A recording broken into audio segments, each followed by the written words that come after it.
So hello बच्चा, welcome back. बच्चा ये अपना लेक्चर 3 है और इसमें हम लोगों का जो मेन मुद्दा रहने वाला है that is your circular motion. ठीक है, अब देखिए बातों को ध्यान से समझिए। सर्कुलर मोशन जो आपका टॉपिक है, अगेन बहुत ही फंडामेंटल टॉपिक है, बेसिक टॉपिक है। इसके बिना आप आगे भविष्य में आपके चाहे 12th के चैप्टर्स हो, 11th के आगे और चैप्टर्स हो, ग्रेविटेशन हो, सब जगह इसका कॉन्सेप्ट अप्लाई होता है। ठीक है, सर्कुलर मोशन में भी आपको दो मेन कैटेगरी है। एक आपका अगर सर्कुलर मोशन हॉरिजॉन्टल प्लेन में हो रहा है जिसे हम हॉरिजॉन्टल सर्कुलर मोशन कहते हैं, और दूसरा अगर आपका सर्कुलर मोशन वर्टिकल प्लेन में हो रहा है तो हम इसे वर्टिकल सर्कुलर मोशन कहते हैं।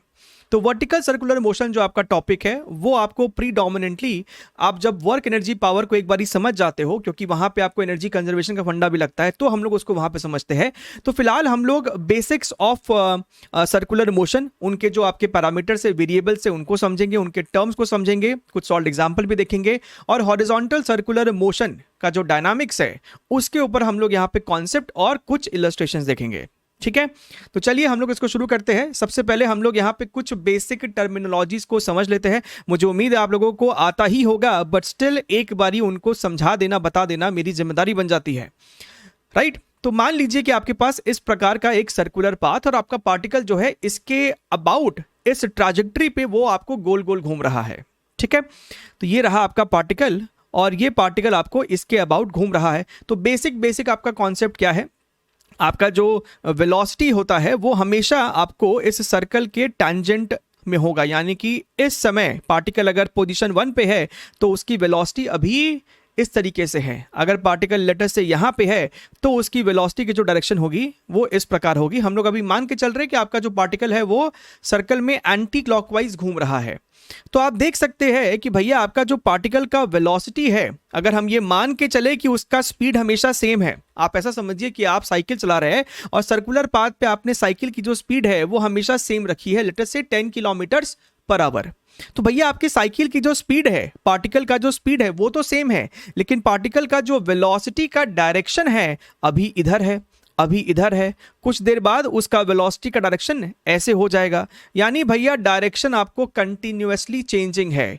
तो हम यहाँ पे एक बात जरूर कह सकते हैं कि आपका यहाँ पे स्पीड तो कांस्टेंट है लेकिन वेलोसिटी कांस्टेंट नहीं है, और ऐसे मोशन को हम लोग कहते हैं यूनिफॉर्म सर्कुलर मोशन, UCM।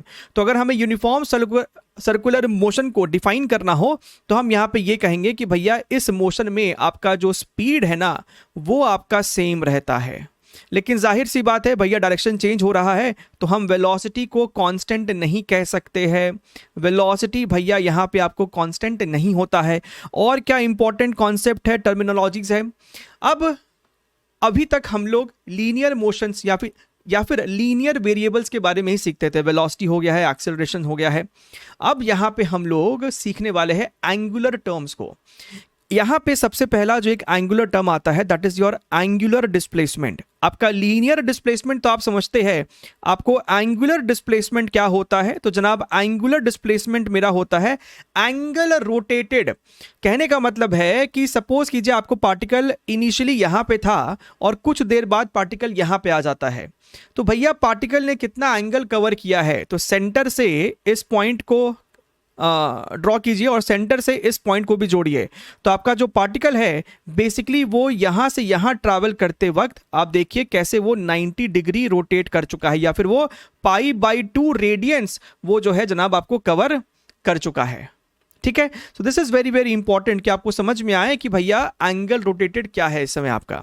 अगर पार्टिकल आपका 0.3 पे होता तो हम यहां पे कहते हैं कि particle has rotated N angular displacement of pi radiance. तो यहाँ पे एंगुलर डिस्प्लेसमेंट बेसिकली आपका एंगल होगा, कितना एंगल वो पार्टिकल बेसिकली आपको रोटेट किया है। तो हम यहाँ पे लिख सकते हैं कि angular displacement is nothing but theta, और यूनिट जो है इसका आपको बच्चा रेडियंस हो जाएगा। This is your radians. ठीक है, क्लियर एकदम।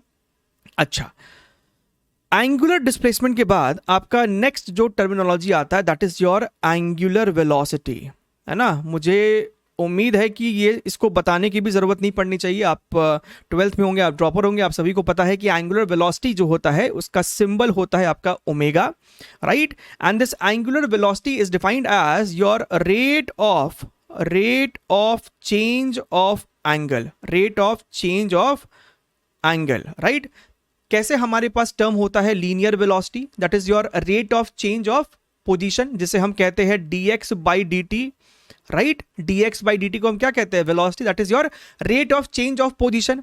वैसे ही ये आपका क्या है, rate of change of angle, rate of change of angle, यानी कि अगर हमें इसे डिफरेंशियल फॉर्म में दिखाना हो तो omega is nothing but your D theta by D T, ठीक है। D theta by D T आपका होता है एंगुलर वेलोसिटी, ऊपर में रेडियंस, नीचे में सेकंड, इसलिए इसका जो यूनिट होता है वो हमको होता है रेडियंस पर सेकंड, राइट। अब ओमेगा जो है बच्चा वो आपको एक वेक्टर क्वांटिटी है। तो सर अगर ओमेगा मेरा एक वेक्टर क्वांटिटी है, समझिएगा, मैग्नीट्यूड तो आपको आ जाएगा, है ना, D theta by D T करेंगे आपको मैग्नीट्यूड आ जाएगा, या फिर आपको सवाल में ओमेगा दे देगा। सर ओमेगा का डायरेक्शन क्या होता है, हालांकि इस चैप्टर में इतना डायरेक्शन का रिक्वायरमेंट नहीं है, रोटेशन में आपको ये ज्यादा इस्तेमाल आता है। ओमेगा का डायरेक्शन आप कैसे निकालते हो, right hand thumb rule, simple, right.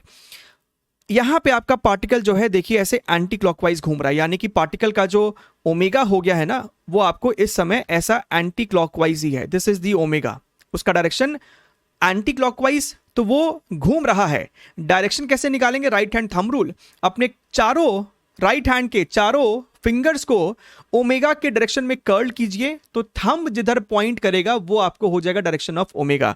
तो अगर आप यहां पे ध्यान से देखें, आपका ओमेगा अगर ऐसे था तो थंब आपको आउट ऑफ द प्लेन आ रहा था, तो यहां पे डायरेक्शन जो होगा ओमेगा का वो आपको हो जाएगा आउट ऑफ द प्लेन, ठीक है। डॉट दिखाने का मतलब होता है आउट ऑफ द प्लेन, और क्रॉस दिखाने का मतलब होता है direction is into the plane, ठीक है। तो ये तो हो गया आपको डायरेक्शन ऑफ ओमेगा। अच्छा, अगर मेरा मोशन यूनिफॉर्म सर्कुलर मोशन है तो आपका ओमेगा भी कांस्टेंट होगा। तो यहीं पे हमको लिख लेना चाहिए कि भैया in uniform circular motion omega is constant, omega is constant, भैया उसका डायरेक्शन और उसकी मैग्नीट्यूड यानी कि ओमेगा की जो वैल्यू है वो आपको सेम रहेगी। आप अब देख सकते हैं कि अगर आपका ओमेगा कांस्टेंट है ना, अगर आपका ओमेगा कांस्टेंट है तो आप ओमेगा को सिंपली लिख सकते थे थीटा बाई टी। यहां पे देखो, आप इस चीज को क्या कर सकते थे, आप इसको लिख सकते थे D theta is equal to omega D T, दोनों तरफ आप इंटीग्रेट करते, है ना। सपोज कीजिए कि समय शून्य पे पार्टिकल अभी तक कुछ घूमा नहीं है, समय टी पे पार्टिकल थीटा एंगल घूम चुका है, तो यहाँ पे theta is equal to omega, अगर कांस्टेंट है तो ओमेगा बाहर आ जाएगा, और डी टी का इंटीग्रेशन टी, लिमिट लगाया तब भी टी, तो theta is equal to omega T और rather omega is equal to theta by T, वो तभी एप्लीकेबल है जब आपका यूनिफॉर्म सर्कुलर मोशन हो रहा हो, यानी कि आपका ओमेगा की वैल्यू हमेशा सेम हो। तो इस बात को ध्यान में रखना है कि हम इस चीज को कब इस्तेमाल कर सकते हैं। So omega is equal to theta by T का इस्तेमाल कर सकते हैं अगर मेरा ओमेगा कांस्टेंट है, सेम है, ठीक है। तो ये आपको कहानी हो गई है यूनिफॉर्म सर्कुलर मोशन के बारे में। एक और यहां पे चीज आप ध्यान में रख सकते हैं, आपका जो v है और आपका जो ओमेगा है उसके बीच में आपको डायरेक्ट संबंध है। ओमेगा जो v जो होता है that is equal to your omega into r, r और ओमेगा का जो प्रोडक्ट है ना वो आपको बेसिकली v के बराबर होता है, ठीक है। आप इस चीज को चाहो तो ड्राइव भी कर सकते हो, है ना। आपका यहां पे है पार्टिकल, यहां पे है, ये कितना एंगल घूम गया है, तो टाइम आप यहां से दो बार निकाल सकते हो। एक आपका distance travel is equal to time is equal to distance travel upon speed, और एक बारी आप time is equal to theta by omega कर सकते हो, तो दोनों को इक्वेट करके आपको आ जाएगा v is equal to omega R का रिलेशन। But that is not important, आप सभी को पता ही है कि ये रिलेशन आपको होल्ड करता है, तो इस बात को भी ध्यान में रखना है, ठीक है। v is equal to omega R. अच्छा, आगे बढ़ते हैं। तो यहां तक हमने अभी बेसिक चीजों को दोबारा से समझ लिया है कि आपका एंगुलर डिस्प्लेसमेंट क्या है, आपकी एंगुलर वेलोसिटी क्या है, आपका यूनिफॉर्म सर्कुलर मोशन क्या है। ये वीसीएम नहीं है, ये यू है ना, डोंट कंफ्यूज, ये आपको बेसिकली यू है, यूनिफॉर्म सर्कुलर मोशन है, ठीक है। अच्छा, अब what about sir non uniform circular motion से, इसमें क्या है। अच्छा, एक और पॉइंट सर, अभी अभी आपने बताया कि वेलोसिटी कांस्टेंट नहीं है, दिख रहा है ना, डायरेक्शन वेलोसिटी का बार बार चेंज हो रहा है। तो सर अगर वेलोसिटी कांस्टेंट नहीं है, यानी कि हम कह सकते हैं दिस सिंपली इंप्लाइज कि आपके पास एक्सेलरेशन होगा, because acceleration is rate of change of velocity, right. तो इस केस में अगर आपका ये v कांस्टेंट है, अगर आपका स्पीड की वैल्यू सेम है, यानी कि आपको जो एक्सेलरेशन यहां पे होगा वो सिर्फ और सिर्फ इस वेलोसिटी का डायरेक्शन चेंज कर रहा है। आप ध्यान से देखिए, वेलोसिटी अभी ऊपर की तरफ है, वेलोसिटी अभी लेफ्ट साइड है, यानी कि डायरेक्शन चेंज कर रहा है। तो जो एक्सेलरेशन इस वेलोसिटी का डायरेक्शन चेंज करता है उसे हम कहते हैं सेंट्रीपिटल एक्सेलरेशन, या फिर आप इसे कहते हैं radial acceleration, right. Acceleration which acts toward the centre of that circular path. तो ये आपका बेसिकली सेंट्रीपिटल एक्सेलरेशन होता है, और इसका काम होता है पार्टिकल के वेलोसिटी के डायरेक्शन को चेंज करना, ना कि इसके मैग्नीट्यूड को चेंज करना, ठीक है। ये जो आपका सेंट्रीपिटल एक्सेलरेशन है, इसको अगर तुम ध्यान से देखोगे तो इसकी वैल्यू जो होती है आप इसको डिराइव कर सकते हो, but need not get into derivation right now. This is simply your v square by R. ये आपका सेंट्रीपिटल एक्सेलरेशन होता है। और v को हम क्या लिख सकते हैं? v को हमने देखा है कि वो ओमेगा आर होता है। इसको कैपिटल आर कर दीजिए। आप जब यहां पे v को ओमेगा आर से रिप्लेस करेंगे, ये आपको हो जाएगा ओमेगा स्क्वायर आर। तो आपका सेंट्रीपिटल एक्सेलरेशन होता है ओमेगा स्क्वायर आर। और सेंट्रीपिटल एक्सेलरेशन सर्कुलर पाथ में अगर आपका पार्टिकल को रहना है तो सेंट्रीपिटल एक्सेलरेशन का होना कंपलसरी है, ठीक है। अब समझिएगा, तो sir what is this story about non uniform circular motion? देखिएगा सर, ये तो कहानी आपने समझा दी, सर्कुलर मोशन अगर स्पीड कांस्टेंट है पार्टिकल का, but what about non uniform circular motion? Non uniform circular motion का मतलब हो गया है कि आप साइकिल चला रहे हैं, मान लीजिए सर्कुलर पाथ पे, और आप अपनी साइकिल की स्पीड को कंटिन्यूअसली इंक्रीज या डिक्रीज करते जा रहे हैं, यानी कि अब आपका स्पीड सेम नहीं है, अब आपका स्पीड सेम नहीं है। तो वैसे मोशन को हम लोग कहते हैं non uniform circular motion. Non uniform circular motion का मतलब है कि अब आपका जो वेलोसिटी का मैग्नीट्यूड है ये भी आपको अब कांस्टेंट नहीं है। वेलोसिटी का मैग्नीट्यूड मतलब स्पीड। नॉन यूनिफॉर्म का मतलब है कि आपका ओमेगा जो है वो अब कांस्टेंट नहीं है। भैया अगर v is equal to omega R होता है, अगर स्पीड ही आपका बार बार चेंज करेगा तो आपका ओमेगा भी तो चेंज कर रहा है। अच्छा ठीक है, नॉन यूनिफॉर्म सर्कुलर मोशन का मतलब है कि अब आपको एक नया टर्म आ जाएगा, that is called your angular acceleration, जिसका सिंबल होता है आपको अल्फा। ठीक है, कैसे लीनियर मोशन में हम पढ़ते हैं कि भैया अगर यहां वेलोसिटी है और एक एक्सेलरेशन है तो यह एक्सेलरेशन इसके स्पीड को चेंज कर रहा है, इसके मैग्नीट्यूड को इंक्रीज या डिक्रीज कर रहा है depending upon the direction of acceleration. तो यहां पे भी तो कुछ ऐसा ही है। अल्फा बेसिकली क्या करेगा, ओमेगा को क्या तो बढ़ा सकता है या फिर घटा सकता है। एग्जांपल के तौर पे आप जब अपने फैन को स्विच ऑन करते हो अपने घरों में, तो फैन पहले धीरे धीरे घूमता है, फिर उसकी जो गति है, उसका जो ओमेगा वो बढ़ते जाता है, बढ़ते जाता है, बढ़ते जाता है। समय के साथ वो ओमेगा इंक्रीज करता है। यानी शुरुआत में अल्फा था, अल्फा क्या किया, उसके ओमेगा को बढ़ाया। अल्फा बेसिकली क्या है, एंगुलर एक्सेलरेशन, राइट। तो वो उसके ओमेगा को बढ़ाएगा बढ़ाएगा बढ़ाएगा, और एक समय के बाद आपके फैन का जो ओमेगा होता है वो कांस्टेंट हो जाता है ना, कांस्टेंट ओमेगा से वो घूम रहा होता है। फिर आपने जब अपने फैन को स्विच ऑफ किया, उसके बाद क्या होता है, उसके बाद आपके फैन का ओमेगा धीरे धीरे घटता है, घटता है, घटता है, और फिर वो जीरो हो जाता है। यानी उस वक्त दोबारा से अल्फा रोल में आया। शुरुआत में जब अपने फैन को स्विच ऑन किया तो अल्फा ओमेगा को सपोर्ट कर रहा था, और बाद में अल्फा ओमेगा को अपोज कर रहा था। यानी कि शुरुआत में वो एक एंगुलर एक्सेलरेशन तो था, लेकिन बाद में it was kind of retardation. ठीक है, तो आप इसको कोरिलेट भी कर सकते हैं, राइट। तो मुद्दे की बात यह है कि आपका अल्फा जो होता है ना, that is nothing but your rate of change of angular velocity. कैसे, मेरा ये जो लीनियर एक्सेलरेशन था that is your dv by dt, right. तो उसी प्रकार से आपका जो एंगुलर एक्सेलरेशन है that is your d omega by dt। ठीक है सर, अच्छा, बहुत बढ़िया, शानदार। Now if you notice here very very carefully, अगर हम दोनों तरफ आर आर मल्टीप्लाई कर दे, अल्फा इंटू आर, और यहां पे भी हम आर मल्टीप्लाई कर दे इस वक्त, right. So d by D T, और हम r को है ना डिफरेंशियल के अंदर लेके जा सकते हैं। r कांस्टेंट है, आपका सर्कुलर पाथ का रेडियस कांस्टेंट है। Okay sir, so this is nothing but your dv by dt, जहां पे omega R was what, omega R basically आपको पार्टिकल का स्पीड देता है, ठीक है, पार्टिकल का स्पीड देता है। सो dv बाई dt, यहां पे v जो है वो वेलोसिटी नहीं है, यहां पे v आपका स्पीड है।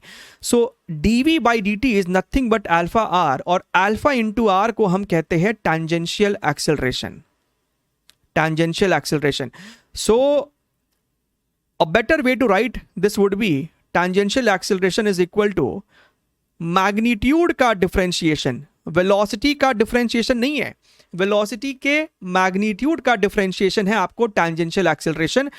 और टैंजेंशियल एक्सेलरेशन बेसिकली आपको टैंजेंशियल डायरेक्शन में लगता है इस प्रकार से। तो अगर आपका टैंजेंशियल एक्सेलरेशन इस प्रकार से है तो वो पार्टिकल के इस स्पीड को सर्कुलर पाथ पे इंक्रीज करता जाएगा अगर टैंजेंशियल एक्सेलरेशन और स्पीड दोनों एक ही डायरेक्शन में है, ठीक है। तो इस बात को एकदम ध्यान से समझ के देखो कि आपका टैंजेंशियल एक्सेलरेशन भी एग्जिस्ट करता है और आपका सेंट्रीपिटल एक्सेलरेशन भी एग्जिस्ट करता है, लेकिन टैंजेंशियल एक्सेलरेशन गारंटी चीज नहीं है सर्कुलर पाथ कराने के लिए। सर्कुलर पाथ होने के लिए सेंट्रीपिटल का होना कंपलसरी है, टैंजेंशियल नहीं भी होगा तब भी भैया सर्कुलर पाथ होगा। टैंजेंशियल के होने से पार्टिकल का स्पीड जो है वो चेंज होता है, ठीक है। तो हमने ये देख लिया कि भाई साहब आपका जब नॉन यूनिफॉर्म सर्कुलर मोशन हो रहा होता है तो पार्टिकल के ऊपर दो एक्सेलरेशन लगता है, एक सेंट्रीपिटल एक्सेलरेशन और एक टैंजेंशियल एक्सेलरेशन। तो हमको कभी कभी यहां पे नेट एक्सेलरेशन भी पूछा जा सकता है जो कि इन दोनों का बेसिकली रिजल्टेंट होगा, इसे हम कह सकते हैं नेट एक्सेलरेशन, राइट। और नेट एक्सेलरेशन की आपको जो मैग्नीट्यूड होगी that is obviously nothing but equal to resultant of these two accelerations, tangential और सेंट्रीपिटल एक दूसरे के परपेंडिकुलर होगा हमेशा। और यहां पे अगर ये एंगल थीटा हम कह देते हैं तो हम एंगल टैन थीटा भी निकाल सकते हैं। Tan theta is equal to, अगर तुम यहां पे देखोगे तो ये जो आपको हाइट है वो बेसिकली आपको 80 के ही बराबर है। So tan theta is nothing but your 80 upon base is centripetal. So इस तरीके से हम टैन थीटा भी निकाल सकते हैं डिपेंडिंग कि हमसे थीटा पूछा है कि नहीं सवाल में। क्लियर है एकदम? अच्छा, यहां पे एक और बात आप देख सकते हो कि अगर कभी थीटा 45 डिग्री हो जाए यानी कि उस मोमेंट पे टैंजेंशियल और सेंट्रीपिटल आपस में बराबर भी हो चुके हैं, ठीक है। सो ये आपको कहानी है नॉन यूनिफॉर्म सर्कुलर मोशन की, जहां पे आपका ये अल्फा है विच is nothing but D omega by D T and alpha is called angular acceleration. इसका यूनिट कितना हो जाएगा, ऊपर में ऑलरेडी ओमेगा है, नीचे एक और सेकंड है, यानी यूनिट हो जाएगा रेडियंस पर सेकंड स्क्वायर, ठीक है, ठीक है, एकदम बढ़िया है। ओके, चलिए और आगे देखते हैं, है ना। इस पे कुछ बेसिक एक और बात देख लेते हैं। अभी तक हमने समझा कि भैया ठीक है, जो आपका नॉन यूनिफॉर्म सर्कुलर मोशन है, नॉन यूनिफॉर्म सर्कुलर मोशन में आपका बेसिकली अल्फा एग्जिस्ट करता है and alpha is nothing but your D omega by D T. अब यहां पे भी आपका दो सिचुएशन क्रिएट हो सकता है, क्या तो आपका अल्फा कांस्टेंट हो या फिर आपका अल्फा कांस्टेंट नहीं है। अगर आपका अल्फा कांस्टेंट है, इफ अल्फा इज कांस्टेंट, तो आपके पास यहां पे देखिए क्या बन जाता है। अगर आपका अल्फा कांस्टेंट है ना, तो आपके पास जो जो इक्वेशन ऑफ मोशन काइनेमैटिक्स में थे वो यहां पे भी आपको वैलिड है, बिल्कुल एप्लीकेबल है, ठीक है। एग्जाम्पल के तो कहने का क्या मतलब है, अगर आपका अल्फा कांस्टेंट है तो अल्फा को हम लिख सकते थे basically D omega by D T, right. तो डी ओमेगा और डी टी को हम उधर लेके चले जाते, आप इसको इंटीग्रेट करते, समय शून्य पे हो सकता है कि आपका पार्टिकल का एंगुलर वेलोसिटी ओमेगा इनिशियल हो, किसी टाइम टी पे पार्टिकल का एंगुलर वेलोसिटी ओमेगा फाइनल हो, इंटीग्रेट किया, omega final minus omega initial is equal to, alpha constant है तो उसको आप बाहर निकाल सकते हो और ये टी। तो आपको ये equation v is equal to U plus A T जैसा नहीं लग रहा, बस आपके v के जगह ओमेगा के टर्म्स है और a के जगह अल्फा वाले टर्म है। राइट। तो इसके ऊपर आपको बड़ा डायरेक्ट जो क्वेश्चन है वो मिल सकता है। पार्टिकल आपका सर्कुलर पाथ पे है ना, इनिशियल एंगुलर वेलोसिटी इतना है, अल्फा इतना है, टी टाइम के बाद उसकी एंगुलर वेलोसिटी कितनी हो जाती है, राइट। तो ये आपको मैंने एक बारी निकाल के दिखा दिया। उसी प्रकार से आप यहाँ पे omega square final is equal to omega square initial plus 2 alpha, वहां पे क्या था, we square you square 2as, तो यहां पे s की जगह थीटा होगा ना, एंगुलर डिस्प्लेसमेंट। तो एक ये और हो गया मेरे पास, राइट। अच्छा, नेक्स्ट कौन सा आपका angular displacement, so theta is equal to omega initial T plus your half alpha T square. तो ये वाला इक्वेशन भी आपको बेसिकली होल्ड करता है, आप इसको इस्तेमाल कर सकते हैं। एंड जैसे वहां था डिस्प्लेसमेंट इन nth, राइट, तो यहां पे भी आपका angular displacement in nth second, तो वहां पे था आपको u प्लस a बाई 2, तो यहां पे omega initial plus alpha by 2 2n minus 1, right. तो ये सब आपको यहां पे भी वैलिड है, इसका इस्तेमाल किया जा सकता है टू सॉल्व बेसिक प्रॉब्लम्स। लेकिन ये कब वैलिड है, जैसे वहां पे a कांस्टेंट हो तभी वैलिड था, वैसे ही यहां पे भी जब आपका अल्फा कांस्टेंट हो तभी आपको ये सारे इक्वेशंस आप इस्तेमाल कर सकते हैं, वैलिडिटी इनकी तभी है, ठीक है sir. So if alpha is constant in a non uniform circular motion, तो आपके इक्वेशंस ऑफ मोशन जो है वो एप्लीकेबल होते हैं, राइट। लेकिन अगर आपका अल्फा कांस्टेंट ना हो, तो अगर सर मेरा अल्फा कांस्टेंट नहीं हो तो क्या करेंगे, इस एग्जाम्पल के बाद उसको भी देख लेते हैं। सबसे पहले यहां पे आपके पास है ना छोटा सा एक इलस्ट्रेशन है, इसको आप ध्यान से देखिए।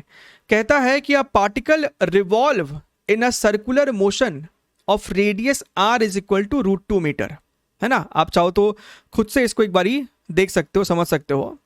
सो बेसिकली आपके पास इस प्रकार का एक सर्कुलर पाथ है और हमसे कहता है कि इस सर्कल का जो रेडियस है वो √2 मीटर है और पार्टिकल का इनिशियल स्पीड जो है सर वो 0 था, है ना। तो ठीक है, पार्टिकल सपोज कीजिए यहां पे है और एंटी क्लॉकवाइज क्लॉकवाइज कुछ बोला नहीं है, आप अपने मन से कुछ भी मान सकते हो। तो पार्टिकल का जो इनिशियल स्पीड है वो 0 है एंड अल्फा इज इतना, भैया अल्फा कांस्टेंट दिया है, angular acceleration is π/4 radians per second square.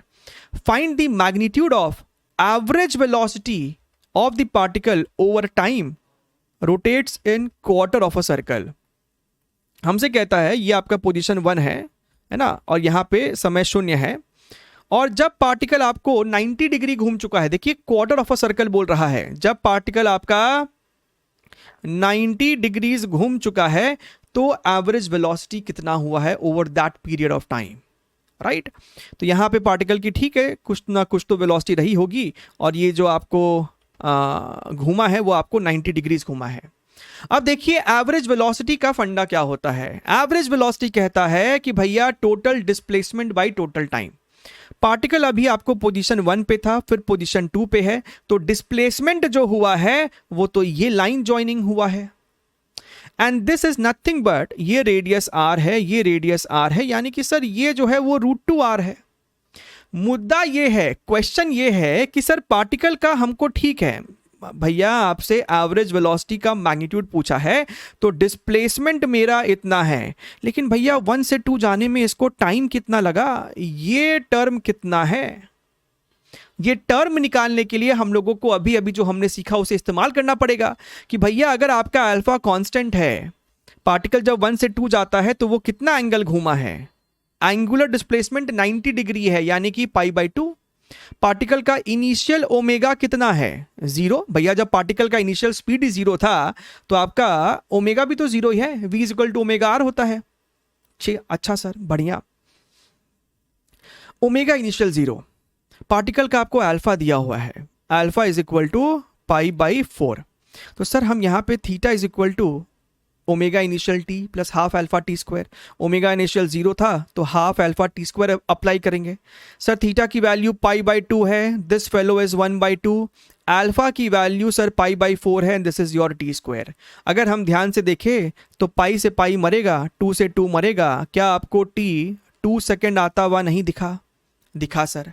अगर टाइम आ गया है तो इसको यहां पे डालो, है ना। So this is your √2, R भी आपका √2 है और टाइम आपका 2 है, तो this turns out to be your 1 metres पर सेकेंड। आंसर है आपका ये, ठीक है।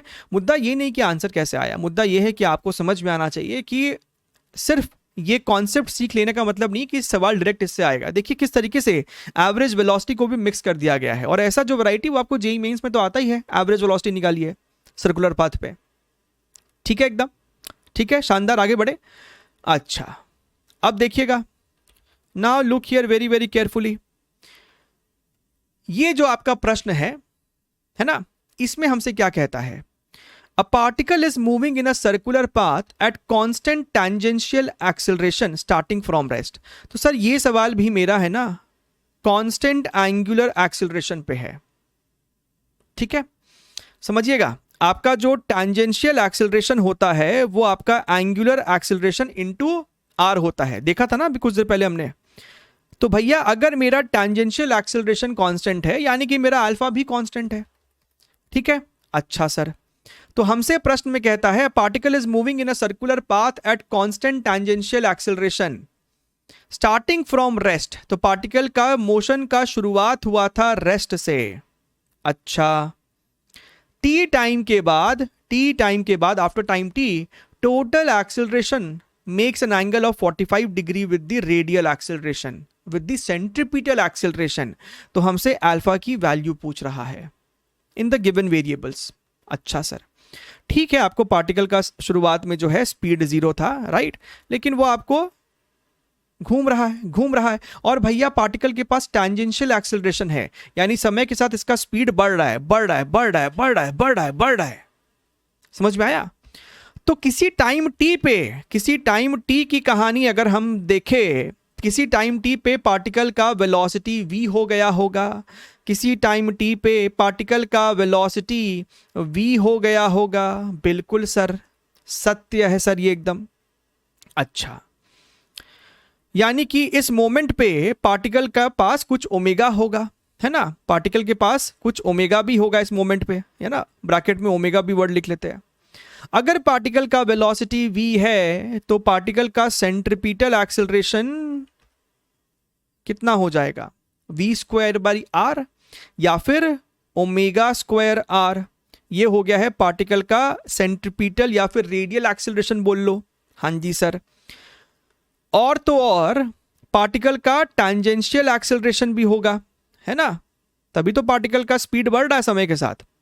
कहते रहा सवाल में टैंजेंशियल एक्सेलरेशन है।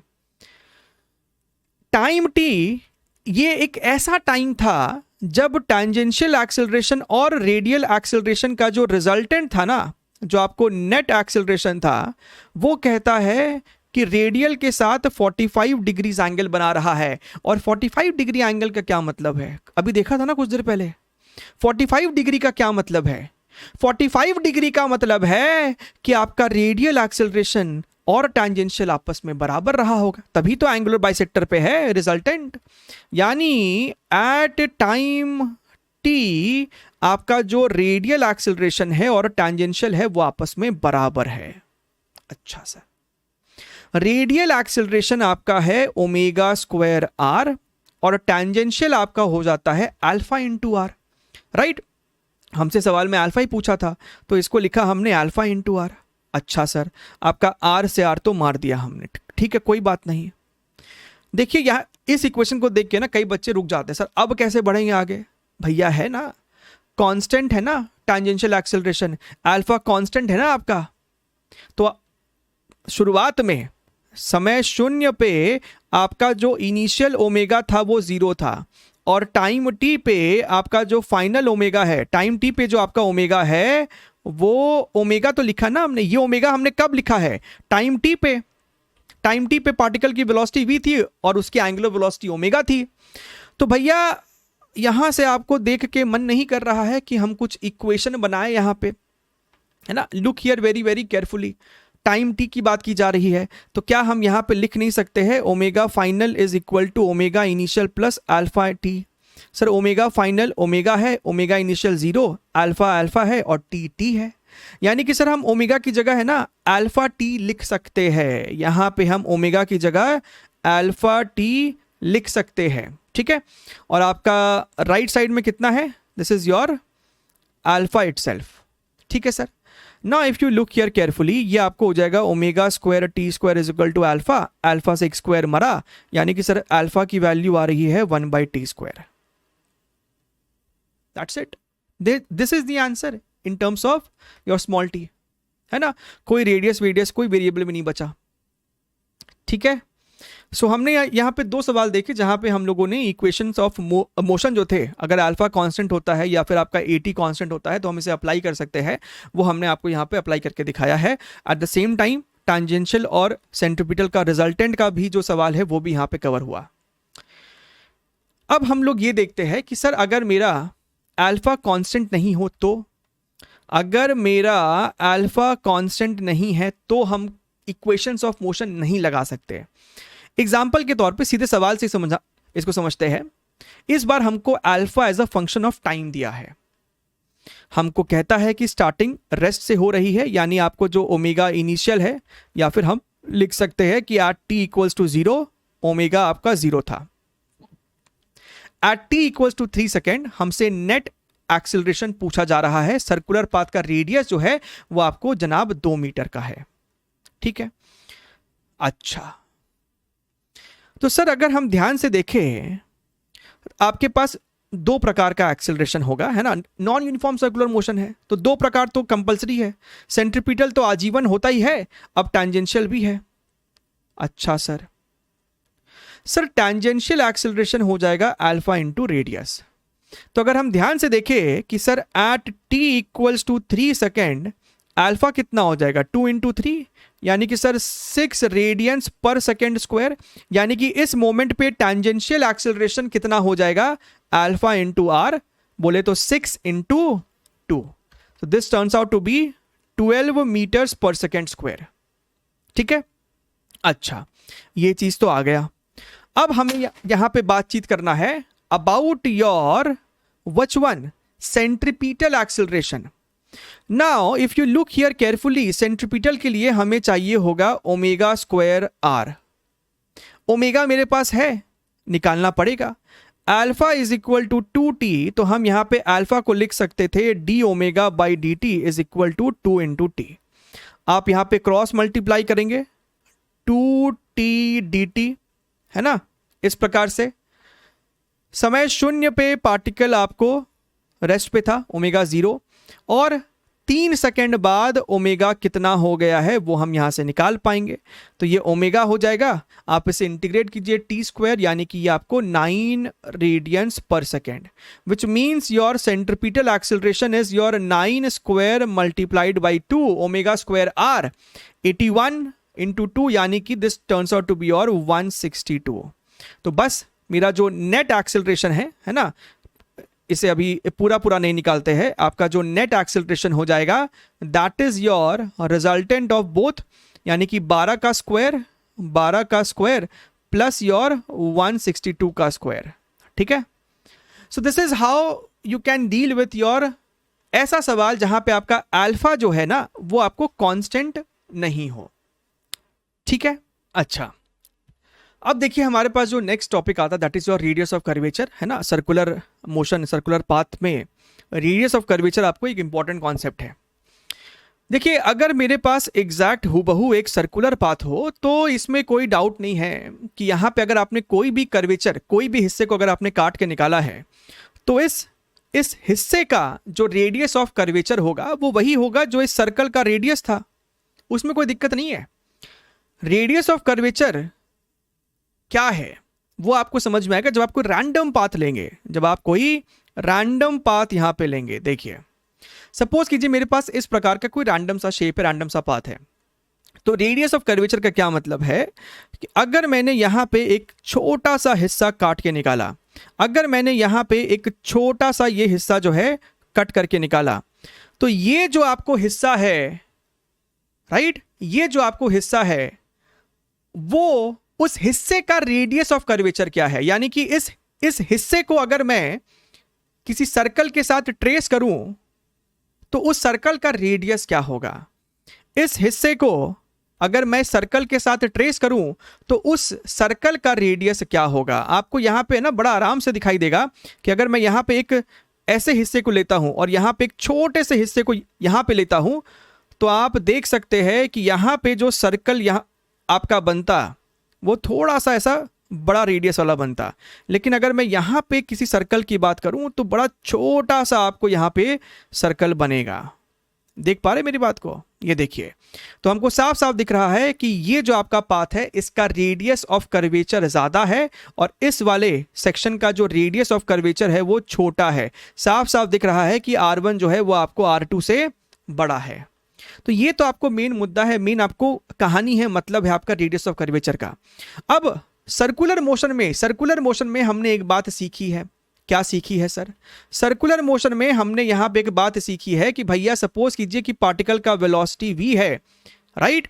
तो इस v के करस्पॉन्डिंग आपको यहां पे सेंटर की तरफ एक सेंट्रीपिटल एक्सेलरेशन होता है और सेंट्रीपिटल एक्सेलरेशन जो आपको होता है दैट इज योर v²/r। यहां पे इस वेलोसिटी और इस सेंट्रीपिटल एक्सेलरेशन के बीच में एंगल हमेशा 90 डिग्रीज होता है। तो इसका हम लोग इस्तेमाल कभी कभी कर सकते हैं। अगर हमको किसी भी तरीके से ये पता चल जाए, सपोज कीजिए इस रैंडम से पाथ पे पार्टिकल ऐसे जा रहा है, पार्टिकल की वेलोसिटी v है, राइट?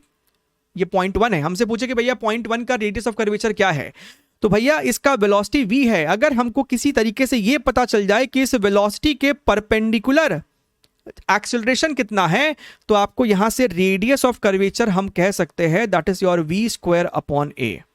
आपको बस ध्यान ये रखना है कि जो एक्सेलरेशन आप यहां पे फाइंड आउट करें, this acceleration must be perpendicular to the velocity, right? तो इस फॉर्मूले का ही इस्तेमाल करके हम किसी भी रैंडम पाथ पे रेडियस ऑफ कर्वेचर को निकाल सकते हैं, simply v²/this a where a is perpendicular to the velocity vector। ठीक है? अच्छा, एग्जाम्पल के तौर पे बड़ा ही आपका स्टैंडर्ड सा सवाल है, प्रोजेक्टाइल मोशन पे रेडियस ऑफ कर्वेचर का सवाल खूब बनता है। ये आपको y एक्सिस है, ये मेरा x एक्सिस है, हमारे पास एक पार्टिकल है, इनिशियल स्पीड इसकी u है, एंगल थीटा है, पार्टिकल आपको जो है पैराबोलिक पाथ करता हुआ ऐसे जा रहा है। हमसे पूछा जाता है, जो सबसे इसका बेसिक सवाल है, हमसे पूछा जाता है कि इसके हाईएस्ट पॉइंट का रेडियस ऑफ कर्वेचर बताइए। तो हाईएस्ट पॉइंट थोड़ा सा आसान हो जाता है। हाईएस्ट पॉइंट का मतलब क्या है? हाईएस्ट पॉइंट पे पार्टिकल की वेलोसिटी चुपचाप से u cos थीटा होती है, बिकॉज हॉरिजॉन्टल स्पीड जो है वो चेंज नहीं होता है। तो हाईएस्ट पॉइंट पे पार्टिकल की velocity u cos theta, and luckily gravity तो हमेशा डाउनवर्ड डायरेक्शन में ही लग रहा है।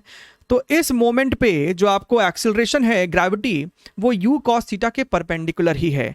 यानी कि सर हाईएस्ट पॉइंट पे जो आपका रेडियस ऑफ कर्वेचर होगा, अभी हमने क्या देखा, that is your v²/a perpendicular. तो v की जगह हम यहाँ पे लिखेंगे u cos theta, this means u² cos² theta, और एक्सेलरेशन जो होगा वो मेरा ग्रेविटी के बराबर हो जाएगा। सो इस पॉइंट का रेडियस ऑफ कर्वेचर इतना हो जाएगा। अगर आपके पास डेटा वेटा होता, सब्स्टिट्यूट करते, आपको रिजल्ट निकल के आ जाता, राइट? ठीक है? अच्छा, मजा तब आता जब हमसे हाईएस्ट पॉइंट पे ना पूछ के किसी और पोजीशन पे पूछता। तो हम लोग समझने के लिए मान लेते हैं कि हमसे इस पॉइंट पे पूछ रहा है, रैंडम को एक पॉइंट उठाया हमने। अब आपको पता है कि भैया ये जो पॉइंट है पार्टिकल की, यहां पे वेलोसिटी कुछ और ही होगी, है ना? यहां देखिए टॉप मोस्ट पे तो पार्टिकल का जो वेलोसिटी था वो हॉरिजॉन्टली था, लेकिन यहां पे जो पार्टिकल की वेलोसिटी होगी वो तो ऐसे टैंजेंशियल होगी ना। लेकिन दुख की बात यह है कि यहां पे जो आपका एक्सेलरेशन है वो तो डाउनवर्ड डायरेक्शन में ही होगा, ग्रेविटी। तो हमसे अगर कोई पूछेगा कि इस पॉइंट पे रेडियस ऑफ कर्वेचर क्या है ना, ये पॉइंट नंबर 2 पकड़ लो, तो भैया R2 जो होगा अगेन मेरा velocity vector upon a perpendicular. तो भैया ये ग्रेविटी पुट नहीं कर सकते, आपको ग्रेविटी का ये वाला कंपोनेंट चाहिए, एक ऐसा कंपोनेंट जो कि वेलोसिटी के परपेंडिकुलर हो, राइट? तो अब ये सवाल अब डिपेंड करता है कि आपको सवाल में न्यूमेरिकल क्या पूछा था। सपोज कीजिए ये एंगल आपको अल्फा है ना, थीटा तो होगा नहीं, एंगल कुछ अलग ही होगा। ये एंगल अगर आपका अल्फा है तो ये 90 माइनस अल्फा, तो ये आपका अल्फा।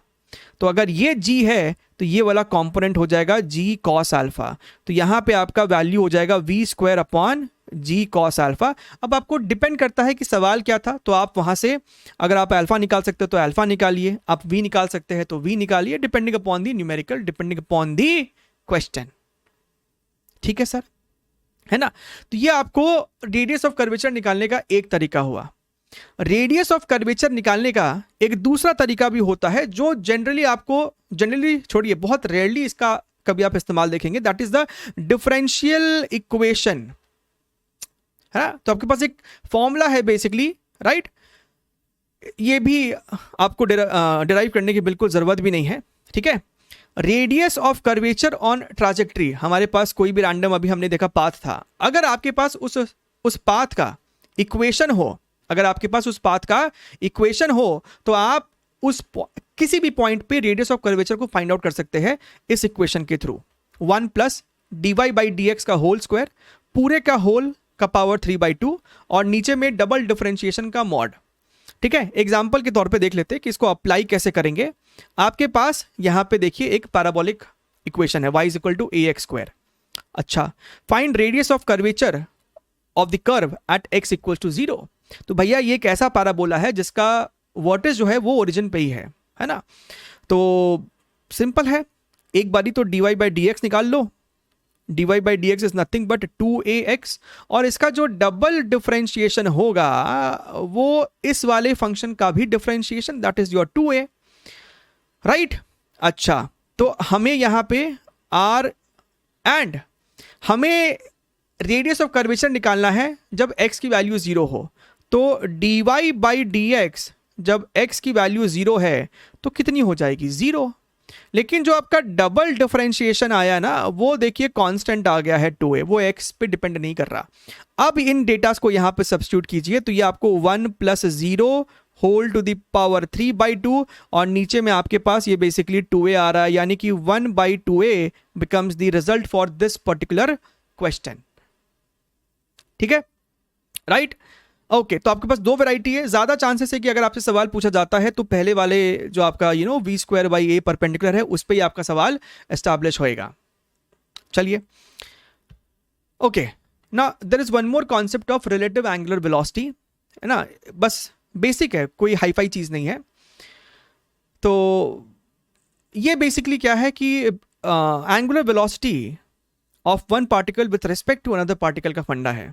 अभी तक हम जो ओमेगा खेल रहे थे, that is your v by R, तो वहां पे हम omega with respect to centre निकाल रहे थे, सर्कुलर पाथ था, ठीक है, विथ रिस्पेक्ट टू सेंटर निकाल रहे थे। तो आपका सेंटर तो कहीं हिल विल नहीं रहा है ना, राइट। तो यहाँ पे आपका ये वेलोसिटी था तो हमने v बाई आर कर दिया।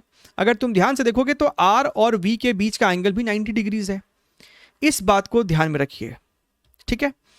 अच्छा, सीधे यहाँ पे सोल्यूशन वर्क उठाइए, सीधे हम लोग यहाँ पे ना समझते इस बात को कि सपोज कीजिए आपके पास एक पार्टिकल A है, इसकी वेलोसिटी लेटस से आपको VA है, और एक और पार्टिकल आपको B है और इसकी वेलोसिटी जनाब आपको मान लीजिए कि VB है। हमसे पूछ रहा है कि भैया right angular velocity of B with respect to A, यानी कि अगर तुम A पे बैठ जाओ तो B की एंगुलर वेलोसिटी A को क्या दिखाई देगी। इसके बीच का जो आपको ये सेपरेशन है, राइट, ये आप मान लीजिए आपको स्मॉल r दे रखा है ना, ये आपको परपेंडिकुलर भी है। तो अगर आप A पे बैठ जाते हैं तो आपको पता है कि A आपके लिए रेस्ट पे आ जाएगा और B की जो वेलोसिटी दिखाई देगी, है ना, A की वेलोसिटी ऊपर थी तो A की वेलोसिटी को पलट के B पे ऐड कर दो तो ये तो नीचे आया, which means VB minus VA। So this is nothing but your relative velocity हो गया ना ये तो अब A को इसकी वेलोसिटी इतनी दिखाई दे रही है and the perpendicular distance is your R, तो यहां पे जो ओमेगा हो जाएगा that is your VB minus VA divided by R। इस बात को अपने को ध्यान में रखना है, जहां पे ऊपर वाला टर्म बेसिकली आपको रिलेटिव वेलोसिटी है और ये आपको R है, और R VB माइनस VA के बेसिकली परपेंडिकुलर है यहां पे, ठीक है, राइट। हो सकता है कि आपके पास ऐसा सिचुएशन भी हो, है ना, सपोज कीजिए कि आपको VA जो है वो इधर की तरफ है, आपका जो ये VB है वो इधर की तरफ है। तो हमें भाई साहब उन वेलोसिटीज में ही इंटरेस्ट है जो इन दोनों के लाइन ज्वाइनिंग के परपेंडिकुलर्स हो। तो इस R के ये वाला कंपोनेंट VA का और ये वाला कंपोनेंट VB का हमें चाहिए। अगर ये एंगल लेट अस से अल्फा है, ये एंगल लेट अस से बीटा है, तो ये कंपोनेंट हो जाएगा VB cos ऑफ बीटा और ये कंपोनेंट हो जाएगा VA cos ऑफ अल्फा।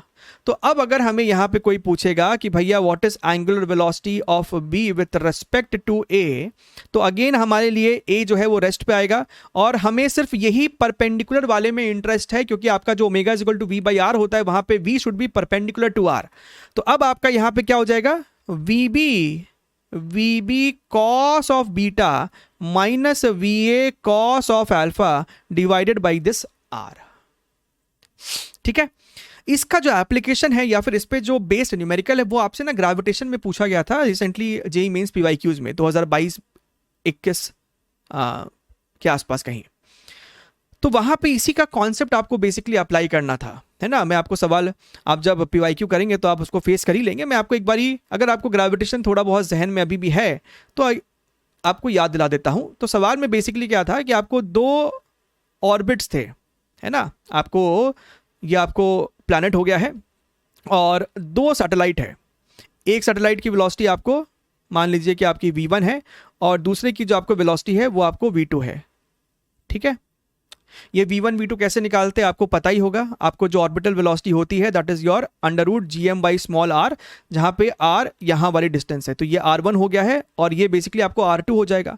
तो V1 √GM बाई R1 है। हमसे उस सवाल में पूछा गया था कि भैया भैया what is the angular velocity of this second satellite if observed bye a person sitting inside the first satellite. तो ये तो वही बात हो गया, एंगुलर वेलोसिटी हमको निकालना था ऑफ 2 अगर कोई 1 के अंदर बैठ के उस चीज को देख रहा है। तो क्या हो जाएगा angular velocity, that is your how much, ये आपको हो जाएगा again your V relative divided by some R। लेकिन यहाँ पे R होगा इनके बीच का दूरी, इनके बीच का जो ये दूरी है, एंड दैट दूरी is nothing but your R2 minus R1। तो ये आपको बेसिकली R2 माइनस R1 था और जो आपको V रिलेटिव है वो आपको हो जाता V2 माइनस V1, है ना। अब V2 माइनस V1 हम सॉल्व कर सकते हैं, हमारे पास ऑर्बिटल वेलोसिटी का इक्वेशन है। तो आप देख सकते हैं वही कॉन्सेप्ट है आपका, बस किस तरीके से अलग चैप्टर में मिक्स करके हमसे पूछा गया था।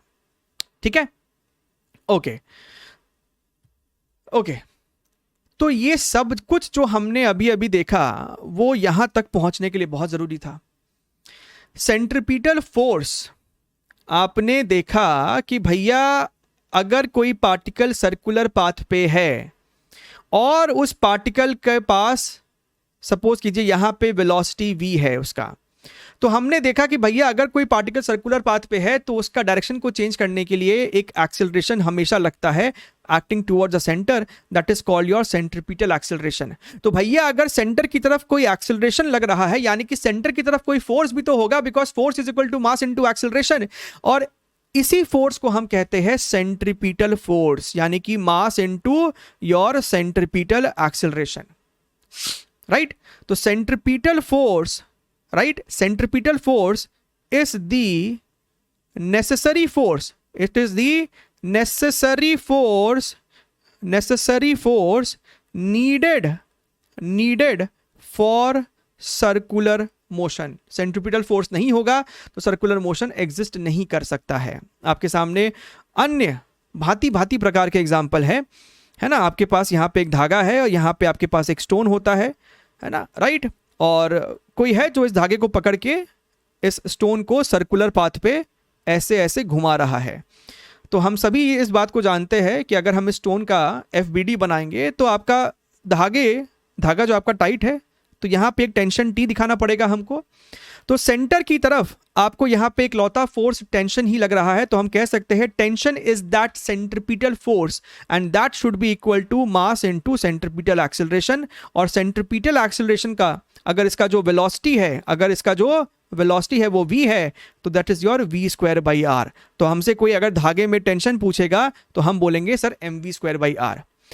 सेंटर की तरफ लगने वाले नेट फोर्स को पता कीजिए, राइट। तो centripetal force is nothing but net force acting towards centre, acting towards the centre, ठीक है, राइट। हाँ जी सर। अच्छा, और भी है ना बहुत सारे एग्जांपल आपके, जो अर्थ किसी अगर सॉरी अगर आपका कोई सैटेलाइट अर्थ के अबाउट घूम रहा है तो वहां पे भी आपका ग्रेविटेशनल फोर्स जो होता है GM1/m2, GM1m2/r², वही आपको बेसिकली सेंट्रीपिटल फोर्स प्रोवाइड कर रहा है ना। What is the difference between centripetal force and centrifugal force? बहुत से लोगों को अभी भी डाउट रहता है, सेंट्रीफ्यूगल फोर्स उनको लगता है कि सेंट्रीपिटल फोर्स को कैंसिल आउट करता है। बिल्कुल गलत कॉन्सेप्ट है वो। सेंट्रीफ्यूगल फोर्स रियलिटी में आपको एग्जिस्ट तो करता नहीं है। Centrifugal force is nothing but a pseudo force, है ना। Centrifugal force basically pseudo force है, और सूडो फोर्स का फंडा हमने समझा है। अगर कोई ऑब्जर्वर नॉन इनर्शियल फ्रेम में है, कोई एक्सेलरेटेड फ्रेम में है, तब हम सूडो फोर्स का इस्तेमाल करते हैं। अभी अभी जो हमने एग्जाम्पल देखा उसी के थ्रू हम ना इस चीज को समझने की दोबारा से कोशिश करते हैं। क्या एग्जाम्पल था कि मेरे पास जनाब इस प्रकार से एक धागा है, आपके पास यहाँ पे एक मास है, राइट। धागा है मेरे पास, यहाँ पे मेरे पास एक मास है, और आपको सर्कुलर पाथ में ये मास को घुमाया जा रहा है। कोई होगा इसको पकड़ के घुमा रहा है सर्कुलर पाथ में, ठीक है, हॉरिजॉन्टल सर्कल एकदम मस्त। तो आप यहाँ पे देख सकते हैं जनाब, आप यहाँ पे देख सकते हैं कि आपको सेंटर की तरफ एक टेंशन T लग रहा था। अगर कोई ऑब्जर्वर ग्राउंड पे खड़ा होके, यानी कि हम और आप जैसे, हम लोग एकदम मस्त टेबल चेयर पे बैठे हैं रेस्ट पे, तो हम एक इनर्शियल फ्रेम में है, हम एक इनर्शियल फ्रेम में है, हम एक नॉन एक्सेलरेटेड फ्रेम में है। तो हमको यहाँ पे इसका फोर्स दिखाना पड़ा, इस पे एबीडी बनाया, टेंशन T सेंटर की तरफ लग रहा है, ठीक है। तो हम बोल सकते हैं कि सर टेंशन T, क्योंकि टेंशन T सेंटर की तरफ है, mg सेंटर की तरफ नहीं था, उससे हमें कोई मतलब नहीं है, टेंशन T सेंटर की तरफ है। So T is providing the necessary centripetal force, so T should be equal to mv²/r। ये मेरा इक्वेशन हुआ।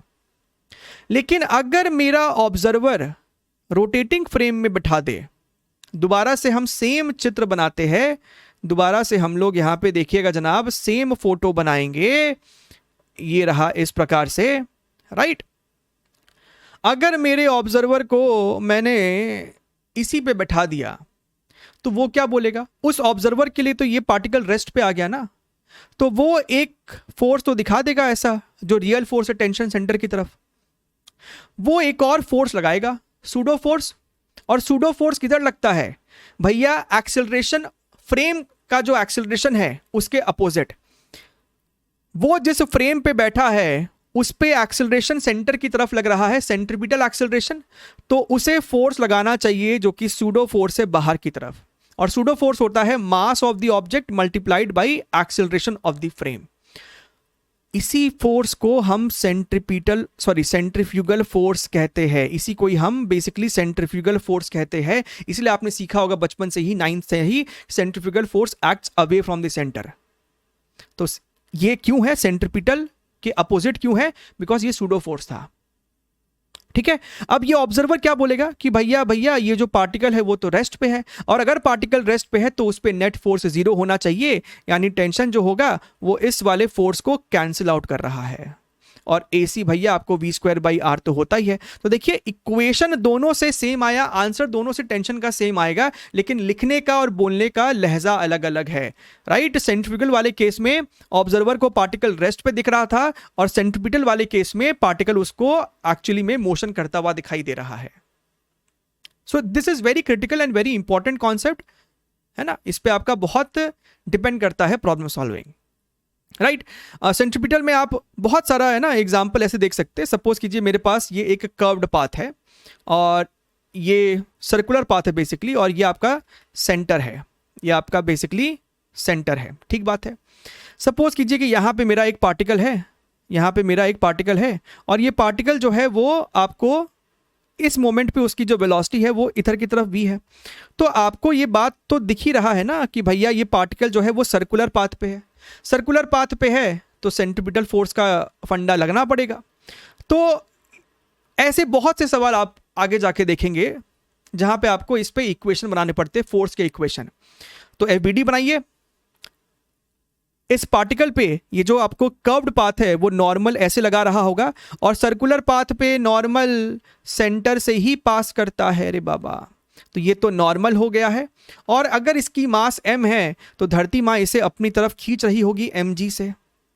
सो these two are the only force acting on the particle.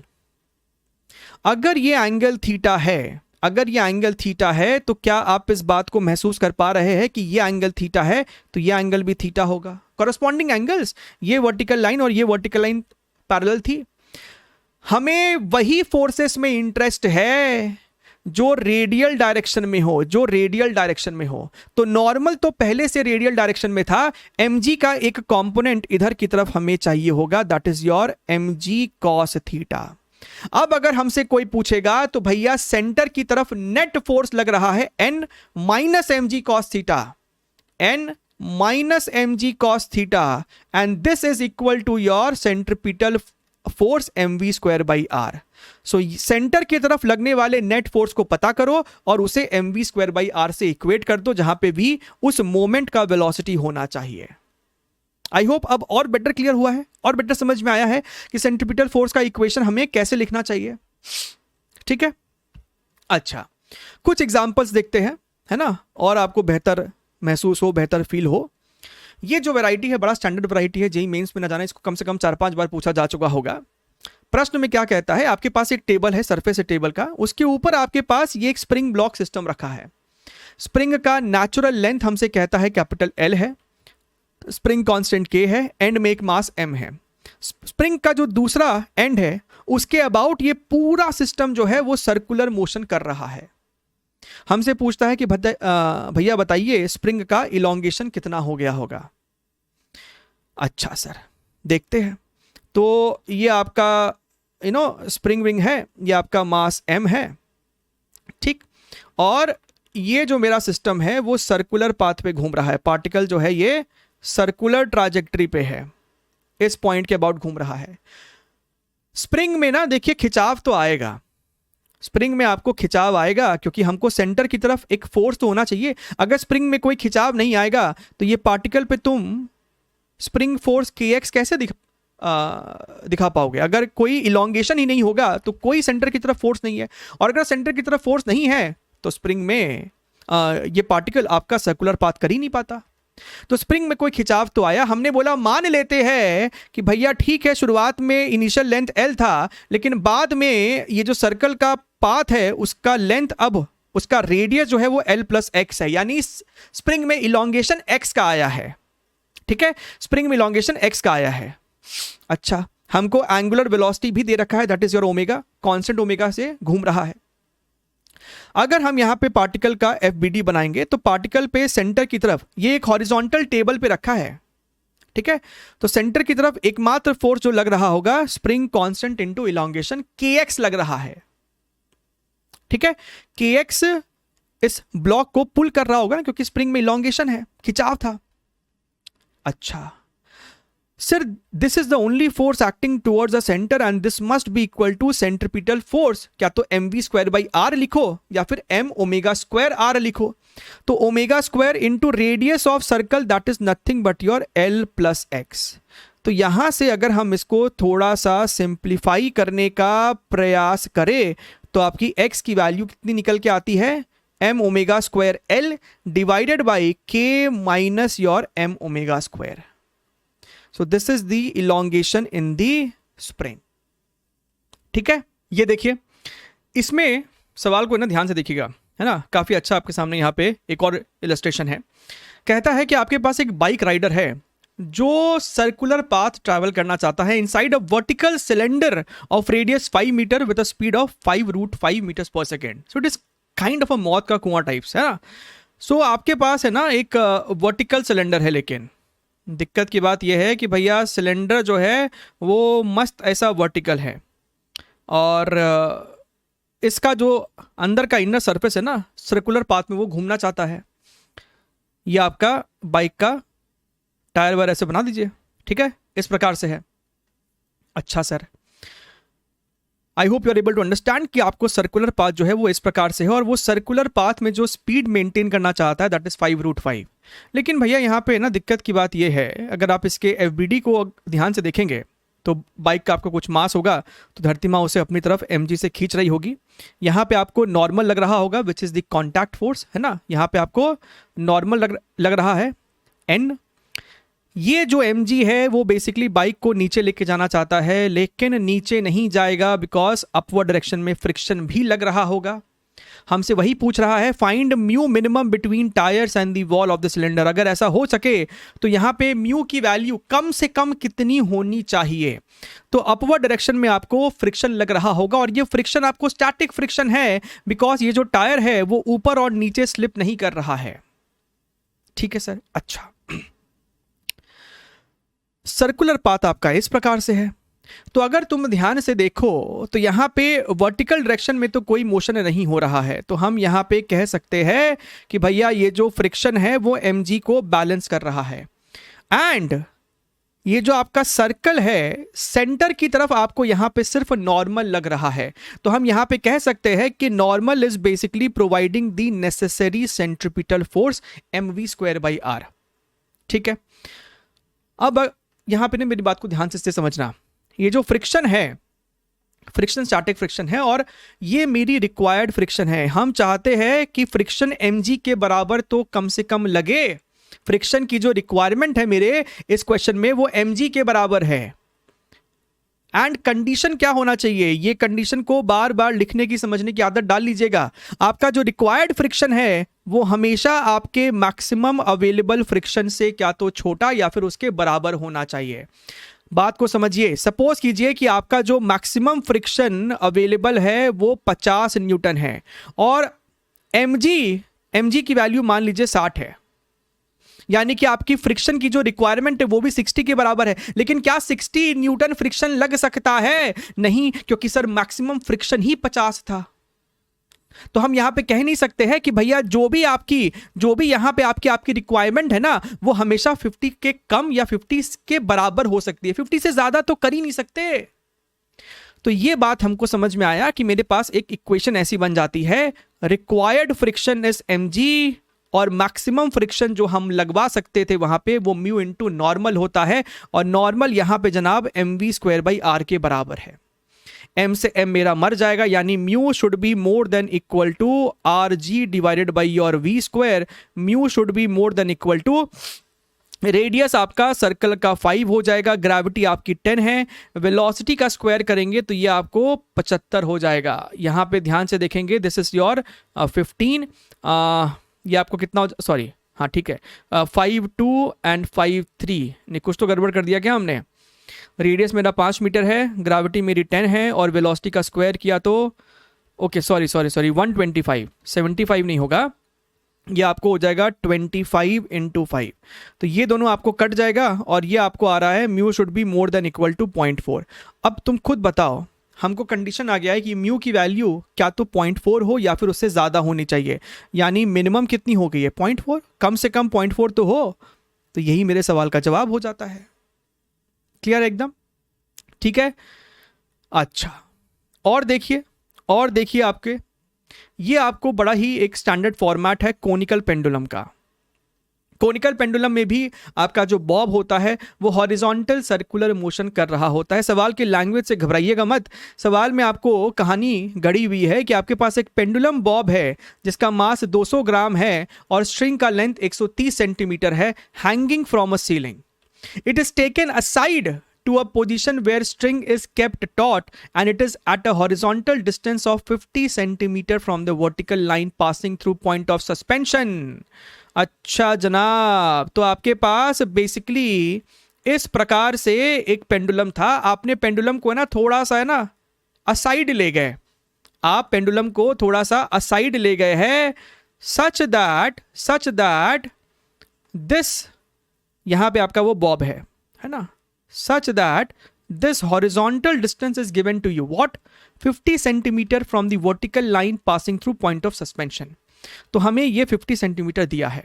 अब आपने इस बॉब को एक हॉरिजॉन्टल स्पीड दिया and it it does uniform circular motion. हमसे यहाँ पे टाइम पीरियड पूछा जा रहा है, टेंशन नहीं पूछा, हमसे टाइम पीरियड पूछ रहा है। ये बॉब जो सर्कुलर पाथ करेगा, राइट। आपने इस बॉब को हॉरिजॉन्टल प्लेन में एक वेलोसिटी दी है, वो वेलोसिटी पाने के बाद ये जो आपका बॉब है ना, वो आपको सर्कुलर पाथ करेगा इस प्रकार से, सर्कुलर मोशन वो आपको इस प्रकार से करेगा, ठीक है।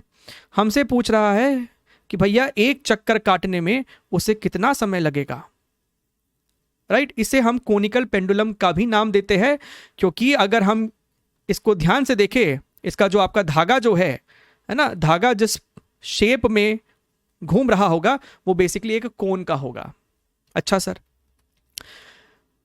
नाउ ये जो बॉब जिस सर्कल पे है उस सर्कल का हमें रेडियस तो पता ही है ना। ये जो आपका रेडियस होगा, ये रेडियस आर हमें पता है ना, r is equal to 50 centimetre, और ये आपके धागे का लेंथ है।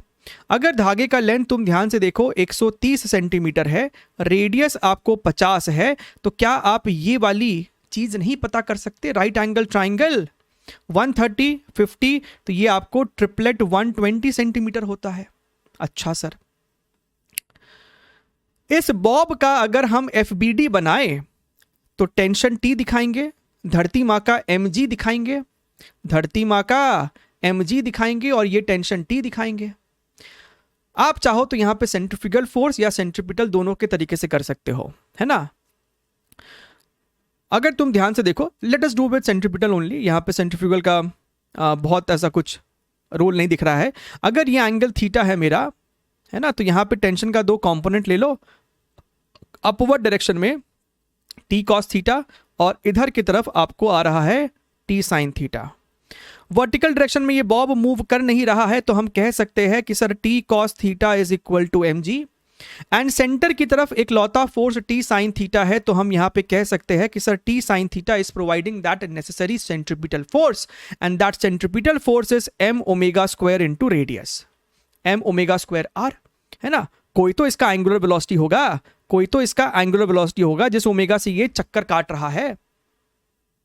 अच्छा सर, हमने सर ओमेगा का इस्तेमाल क्यों किया, क्योंकि मैंने दूर से ही सोच लिया कि सर एक चक्कर काटने का जो टाइम होता है वो कहीं ना कहीं 2 पाई बाई ओमेगा होता है। ये तो पता है ना, ये तो पता है ना कि टी और ओमेगा में आपका संबंध क्या होता है, रिलेशन क्या होता है, 2 पाई बाई ओमेगा, ठीक है सर।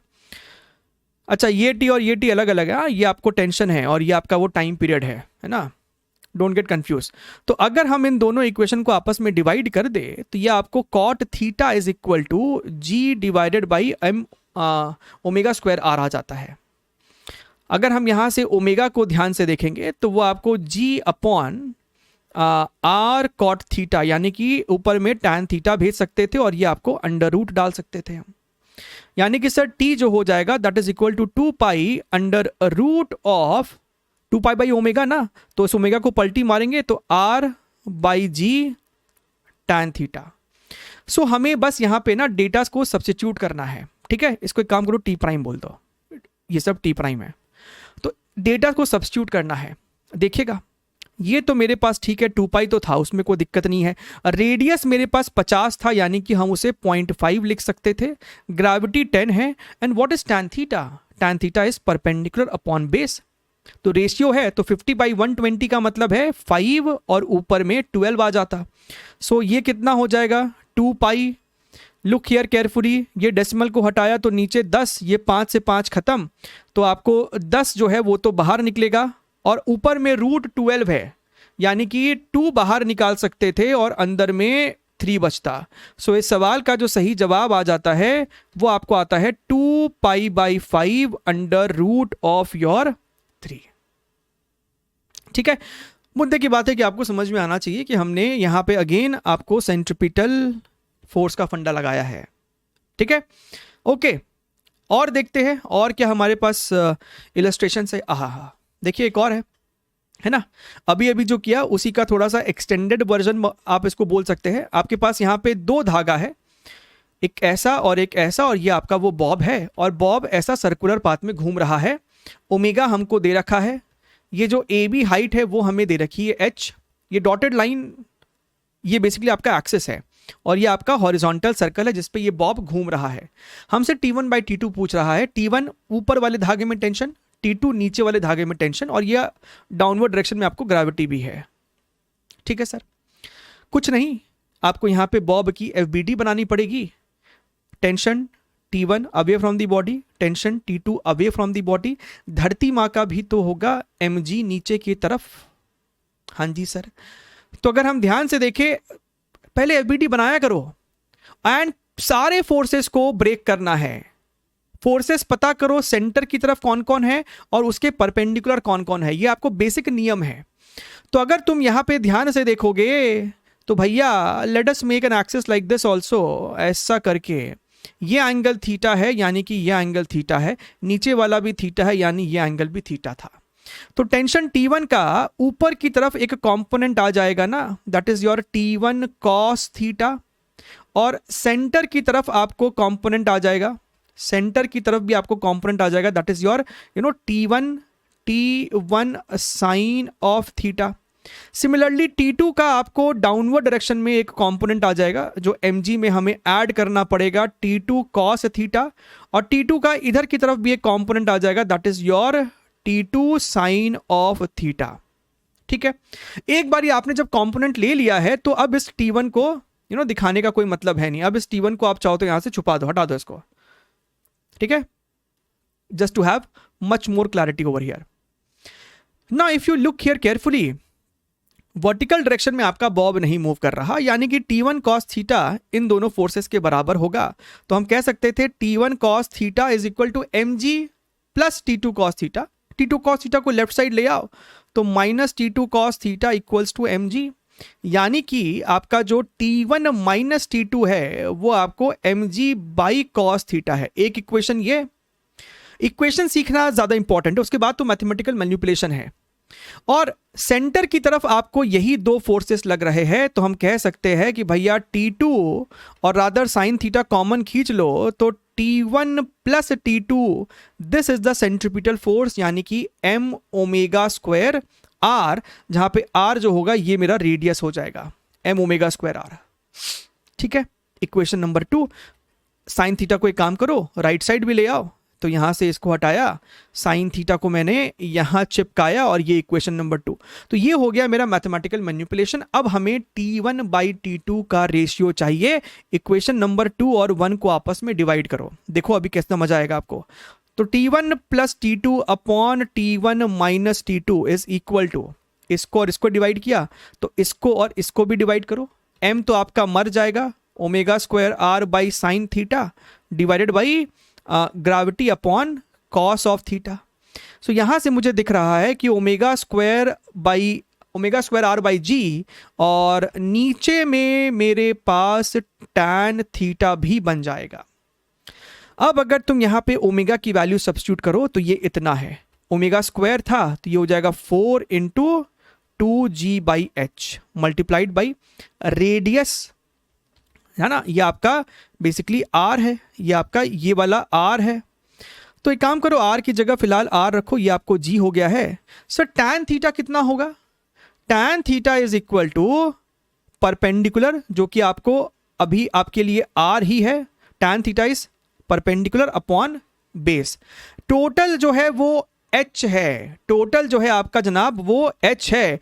तो आपको दिखना चाहिए कि ये वाला पार्ट आपको h/2 होगा। दिख रहा है ना, ये आपके पास एक ट्राइंगल है ना, ऊपर से आइसोसेलेस आपका ये ट्राइंगल दोनों आपको थीटा थीटा है, राइट, और ये आपका परपेंडिकुलर था, तो ये आपको बेसिकली परपेंडिकुलर बाइसेक्टर ही रहा होगा।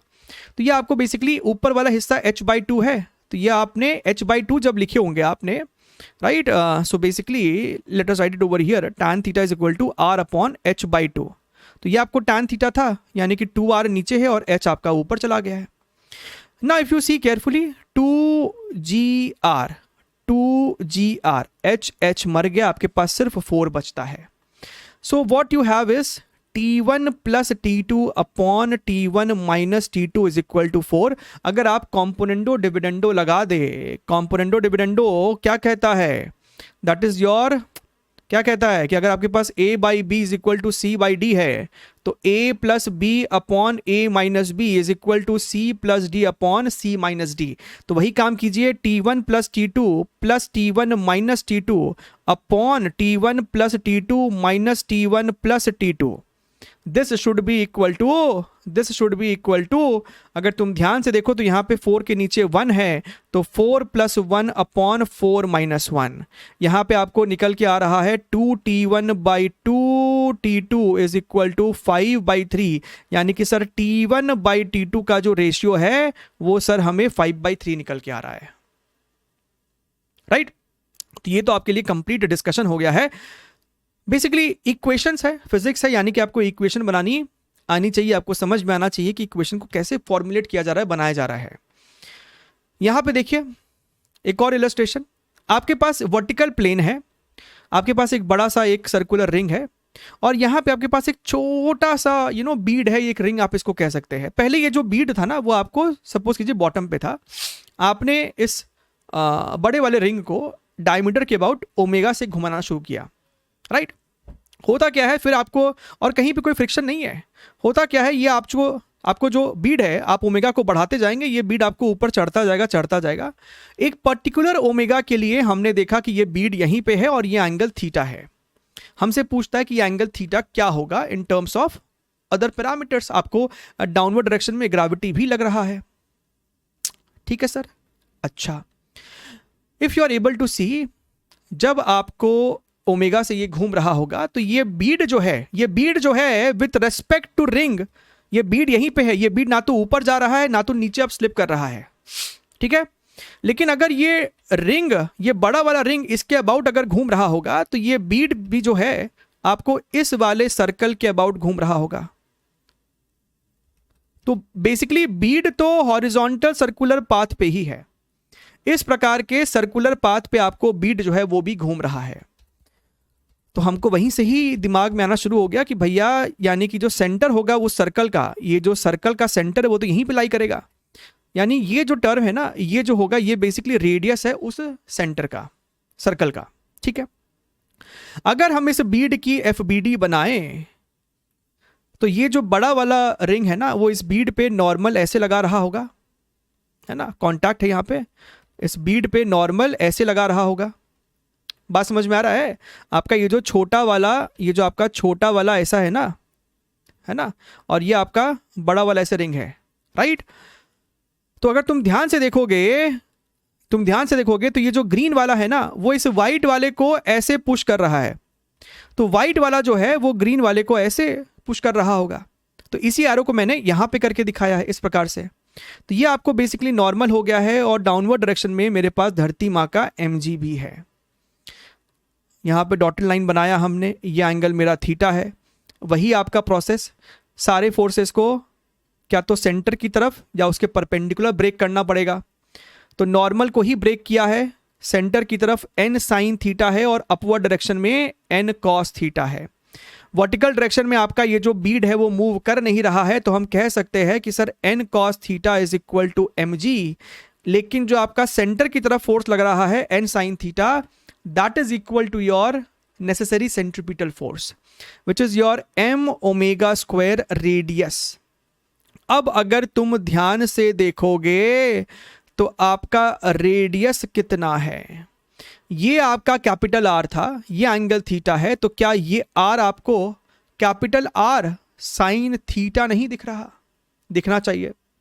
थीटा से थीटा मर गया, यानी सर n की वैल्यू आ रही है m ओमेगा स्क्वायर r, यानी कि सर यहां पे इसको जब सब्स्टिट्यूट करेंगे into cos theta is equal to mg, m से m मेरा मर गया, यानी कि theta is equal to cos of inverse g divided by omega square r। तो यस, मेरे पास थीटा की वैल्यू आ जाती है, ठीक है। So that is how this variety is done. इस सवाल में एक फायदा ये था कि आपका ये जो शेप है वो सर्कुलर शेप था, ये आपको सर्कुलर शेप था, तो आपको जो नॉर्मल होता है ना वो सेंटर से ही पास कर रहा होता है, ठीक है। Okay, now there is one more variety, हालांकि इसको भी न्यूमेरिकल के फॉर्मेट में ले सकते हैं, फिर भी पढ़ते हैं कि अगर आपके पास कोई व्हीकल है जो लेवल रोड पे सर्कुलर टर्न लेना चाहती है, लेवल रोड का मतलब है रोड आपके है ना ऐसे मस्त फ्लैट है, ठीक है, आपको पता है ना, एक होता है बैंक्ड रोड, जो कॉन्सेप्ट आपको आता है बैंकिंग ऑफ रोड्स का, जहां पे रोड आपको थोड़ी सी ऐसी टेढ़ी होती है, रोड जो है, सड़क जो है आपको इस प्रकार से ऐसी टेढ़ी होती है, व्हीकल जो है इसके ऊपर ऐसे ट्रैवल कर रहा होता है, जैसे आपकी रेसिंग कार्स वाली रोड होती है, या फिर आपके हाईवेज में जो टर्न्स होते हैं। लेकिन अगर आपकी रोड लेवल रोड है, कोई एंगल थीटा बीटा नहीं है, तो उसमें क्या होता है, ध्यान से देखिएगा। सो बेसिकली आपके पास हम यहाँ पे दो व्यू बनाते हैं, ये मेरा टॉप व्यू है, ये मेरा बेसिकली टॉप व्यू है। Look here very very carefully, look here very very carefully, और ये रहा मेरा सर्कुलर रोड, दिख रहा है ना, ये मेरा सर्कुलर रोड है, टॉप व्यू देख रहे हैं है ना, ये जो सड़कों पे वाइट वाली पेंट लगाते हैं ना अपने, ये वही वाली चीज़ हो गई है। अच्छा सर, है ना, और रोड का जो ये वाला जो आपका पोर्शन है ना, ये बेसिकली इस रेडियस के सामने इस वाले डायमेंशन को हम most of the time ignore ही करते हैं।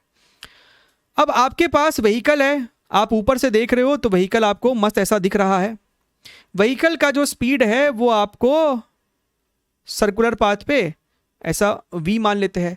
हमको निकालना होता है what is the allowable value of v for safe turning. आपने देखा होगा कि जब कोई सर्कुलर पाथ आता है, आप गाड़ी में बैठे हो, कोई और गाड़ी चला रहा होगा, जब सर्कुलर पाथ आता है तो गाड़ी की स्पीड को है ना नॉर्मल जगह पे कम कर दी जाती है, और अगर बारिश का मौसम है तब तो सर्कुलर टर्न लेते वक्त स्पीड को बहुत कम रखते हैं, नहीं तो आपकी गाड़ी स्लिप मार सकती है, एक्सीडेंट भी हो सकता है।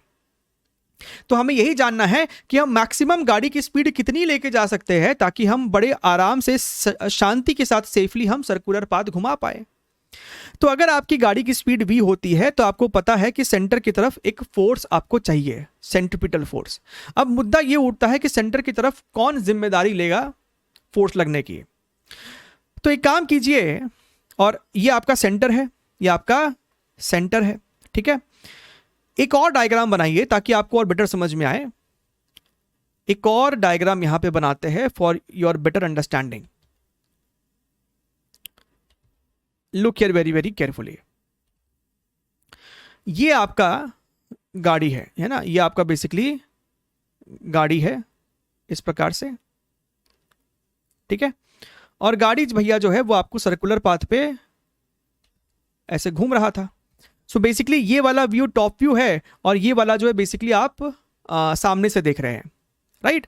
ये जो आपको क्रॉस से एक्सिस दिखाई जा रही है, यही वो एक्सिस है बेसिकली। इस एक्सिस के अबाउट, यानी अगर इस क्वेश्चन में मेरे लिए ये चीज़ जो है वो रेडियस के बराबर थी, तो यहाँ पे यही वो रेडियस है। तो अगर तुम ध्यान से देखोगे तो भैया नॉर्मल जो होगा वो तो ऊपर की तरफ लग रहा है, और धरती माँ का mg नीचे की तरफ लग रहा है। तो ना तो ये नॉर्मल का कोई कंपोनेंट इधर आएगा, ना तो इस mg का कोई कंपोनेंट इधर आएगा। तो कौन होगा जो कि जिम्मेदारी लेगा सेंटर की तरफ फोर्स लगाने का? That is only friction left over here. तो सेंटर की तरफ है ना, यहां पे फ्रिक्शन लगता है, इट इज ओनली फोर्स।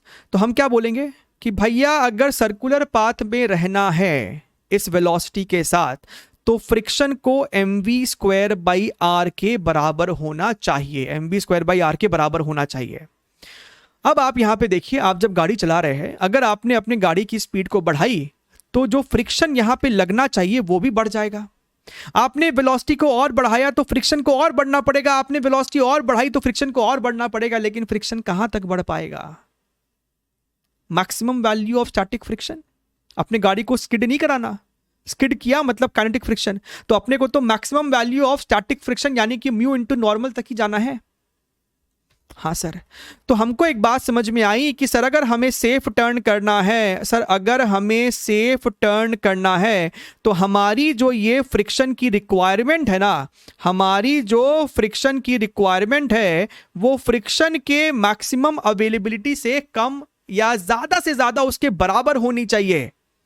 ये तो वही बात हो गया कि आपके बैंक अकाउंट में मान लीजिए 1000 रुपए है, तो आपकी जो नीड है वो 1000 के बराबर या उससे कम की होनी चाहिए। आपकी नीड है 2000 रुपए की, तो आप कैसे सामान ले पाओगे? बात समझ में आई? तो अगर मेरी फ्रिक्शन की रिक्वायरमेंट mv²/r है, तो सर mv²/r जो है वो फ्रिक्शन के मैक्सिमम वैल्यू से कम या उसके बराबर होनी चाहिए। जहां पे नॉर्मल जो होगा वो आपको यहाँ पे mg के बराबर है, वर्टिकल डायरेक्शन में तो कोई मोशन है नहीं, तो ये आपको mg के बराबर था। m से m आपका मर गया, so velocity should be less than equal to under root of mu are G, यानी velocity should be less than equal to this much, क्या तो इसके बराबर हो या इससे छोटी हो। इसका मतलब मैक्सिमम वेलोसिटी आप क्या रख सकते थे, म्यू आर जी। इसे ही हम कहते हैं safe speed required to turn over here. इससे ज्यादा स्पीड आप नहीं रख सकते वरना गाड़ी आपको स्लिप कर जाएगी, राइट। तो यहां पे आपको डायरेक्ट फॉर्मूला बेस्ड क्वेश्चन पूछे जा सकते हैं। यहां पे म्यू आपको कोएफिशिएंट ऑफ फ्रिक्शन है। जैसा कि मैंने बोला, जब आपको बारिश का मौसम होता है तो म्यू तो कम हो जाएगा ना, टायर और सड़क के बीच में स्लिपरी हो जाएगा टायर, राइट। तो अगर म्यू कम हो गई तो आपकी अलाउएबल मैक्सिमम स्पीड भी कम हो गई, इसलिए आपको गाड़ी धीरे धीरे चलाना पड़ता है। रेडियस पे भी डिपेंड करता है। अगर आपका बहुत ही बड़ा रेडियस ऑफ कर्वेचर है तो आप ज्यादा स्पीड में गाड़ी घुमा सकते हैं। रेडियस ऑफ कर्वेचर कम है, यानी कि बहुत शार्प टर्न है अगर आपके पास, तो आपको गाड़ी की स्पीड बहुत कम करनी पड़ती है। बड़े तेजी में गाड़ी चलाओगे तो एक्सीडेंट होने के चांसेस बहुत बढ़ जाएंगे।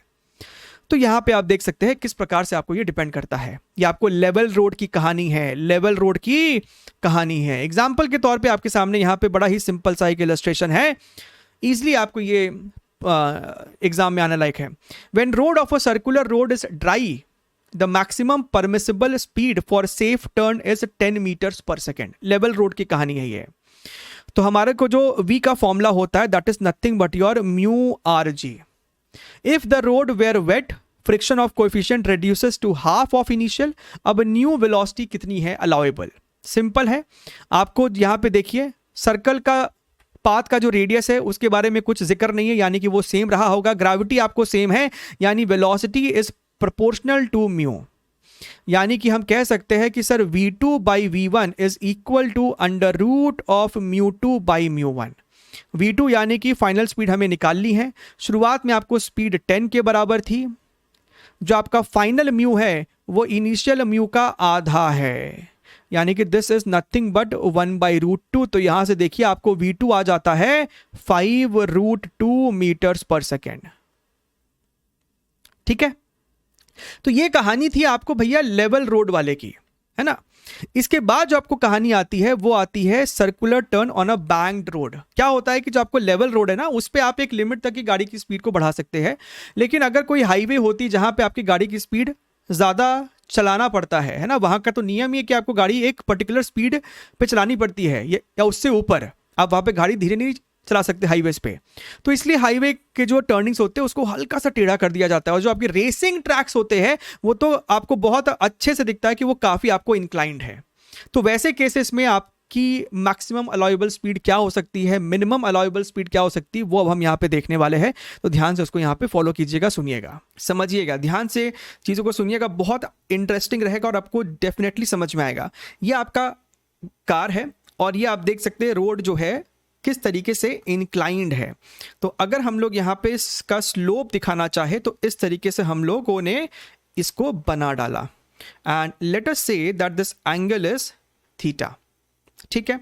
अच्छा, मान लेते हैं ये जो गाड़ी है इसका सेंटर ऑफ मास कहीं यहाँ पे होगा। हालांकि सेंटर ऑफ मास से हमें अभी फिलहाल कोई लेना देना नहीं है, बट स्टिल जो फोर्सेस है हम लोग यहीं से पास करवा देते हैं। तो गाड़ी का कुछ मास होगा, तो डाउनवर्ड डायरेक्शन में हम लोग यहाँ पे mg दिखा देंगे। ये देखिए हमने mg दिखा दिया, और नॉर्मल लगेगा कार के ऊपर, नॉर्मल लगेगा which would be something like this, right. Incline के परपेंडिकुलर आपको नॉर्मल फोर्स भी लग रहा होगा, सही है सर। अच्छा, अब इन क्वेश्चंस में सबसे पहला हमारा काम होता है एक्सिस को डिसाइड करना। अब यहां पे क्या तो आप अपना एक्सिस इस तरीके से ले सकते हो, राइट, एक्स वाई एक्सिस आप क्या तो ऐसा ले लो, या फिर आप अपना एक्सिस इस तरीके से ले लो, ठीक है, एक्स वाई एक्सिस ऐसे ले लो, राइट। फिलहाल समझने के लिए, केसेस को समझने के लिए हम लोग इस तरीके से एक्सिस को लेंगे, right. Try to understand very very carefully. सिर्फ केसेस को समझने के लिए हम लोग इस तरीके का एक्सेस अभी लेने जा रहे हैं। अब देखिए यहां पे अगर आप ध्यान से देखिए, सो क्योंकि हम लोगों को इधर एक एक्सेस बनाना है, सो ये डॉटेड लाइन हमने यहां पे बना दिया है, ठीक है। अच्छा, अब ये वाला आपका mg है, ये वाला आपका mg है, तो आप सभी को पता है कि इधर की तरफ अलोंग द इंक्लाइन इस डायरेक्शन में आपको एक mg साइन थीटा एक्ट कर रहा होगा. This is your mg sign theta, है कि नहीं. एंड क्योंकि ये कार एक सर्कुलर पाथ पे है, अगर आप ध्यान से देखिए यहां पे भी आपको छोटी सी एक कार दिखाई दे रही होगी. सो आप देख सकते हो ना, ये जो ट्रैक है, ये जो ट्रैक है आप देख सकते हो ना, ये डॉटेड लाइन बेसिकली एक सर्कुलर पाथ है जो कि एक हॉरिजॉन्टल प्लेन में है. विच मीन्स ये कार भी आपको एक हॉरिजॉन्टल सर्कुलर पाथ पे ट्रैवल कर रही है. तो इसके ऊपर हम लोग एक सेंट्रीफ्यूगल फोर्स दिखा देते हैं, और सेंट्रीफ्यूगल फोर्स तो आपको भैया आउटवर्ड्स लगता है. इसका जो सर्कुलर पाथ है वो तो ऐसा होगा, ध्यान से समझिए, इसका सर्कुलर पाथ कुछ ऐसा है, और सर्कुलर पाथ के रेडियली आउटवर्ड्स आपको लगता है सेंट्रीफ्यूगल फोर्स. मान लेते हैं इसका स्पीड अगर v है और उसका उस सर्कुलर पाथ का रेडियस अगर r है, तो ये हो जाएगा आपको mv²/r. बढ़िया है. अच्छा, अगर ये एंगल थीटा है तो क्या आपको दिख रहा है कि ये एंगल भी आपको थीटा होगा, यानी कि mv²/r का इधर जो कंपोनेंट होगा वो आपको हो जाएगा mv²/r, and this is going to be your cos theta.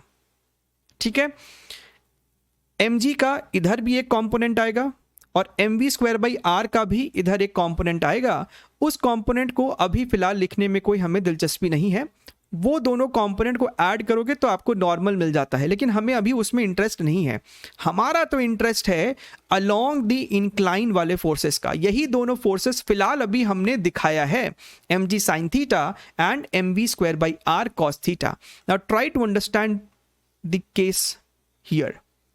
अगर, क्या बोला मैंने, अगर आपका mg sin थीटा, अगर आपका mg sin थीटा और ये जो सेंट्रीफ्यूगल फोर्स का अलोंग द इंक्लाइन कंपोनेंट था, that is your mv²/r cos theta, अगर ये दोनों मैग्नीट्यूड में बराबर हो जाता है, इसका मतलब क्या है, कोई भी फ्रिक्शन लगने की जरूरत नहीं है. फ्रिक्शन कब लगता है? फ्रिक्शन तब लगता है when there is a tendency of motion. अगर अलोंग द इंक्लाइन ये दोनों फोर्सेस आपस में कैंसिल आउट हो गए हैं, then there is no tendency of motion along the incline. कोई स्लिप करने की गुंजाइश ही नहीं है, और अगर स्लिप करने की कोई गुंजाइश नहीं है तो फ्रिक्शन यहां पे लगेगा ही नहीं. इसका मतलब क्या है, अगर आप ध्यान से देखिए m से m आपका कट गया है और यहां से इसको रीअरेंज करने पे आपको v निकल के आता है √rg tan थीटा. दिख रहा है ना, √rg tan थीटा. इसका मतलब अगर हमारी कार की स्पीड एग्जैक्टली इतनी है तो फ्रिक्शन का कोई रोल नहीं होगा. और हम ये भी कह सकते कि अगर हमारी रोड स्लिपरी थी, देयर वॉज नो फ्रिक्शन, ये एक ऐसा स्पीड है जिस पे हमारी कार टर्न कर सकती थी विदाउट स्लिपिंग. राइट, ऐसे सिचुएशन में आपने देखा है कि फ्रिक्शन नहीं लगा. अब आता है इंटरेस्टिंग बात, ध्यान से देखिए. अगर हमारा mg sin theta mv²/r cos theta से बड़ा हुआ तो क्या होगा? अगर हमारा mg sin theta mv²/r cos theta से बड़ा हुआ. अब आप यहां पे ध्यान से देखिए, अगर ऐसा होता है तो ये कार की टेंडेंसी नीचे है स्लिप करने की. अब फ्रिक्शन भैया आएंगे रोल में, फ्रिक्शन भैया ऊपर लगेंगे. क्यों? क्योंकि कार की टेंडेंसी नीचे थी स्लिप करने की, तो फ्रिक्शन ऊपर लग के कार को स्लिप करने से रोक लेगा. बढ़िया है.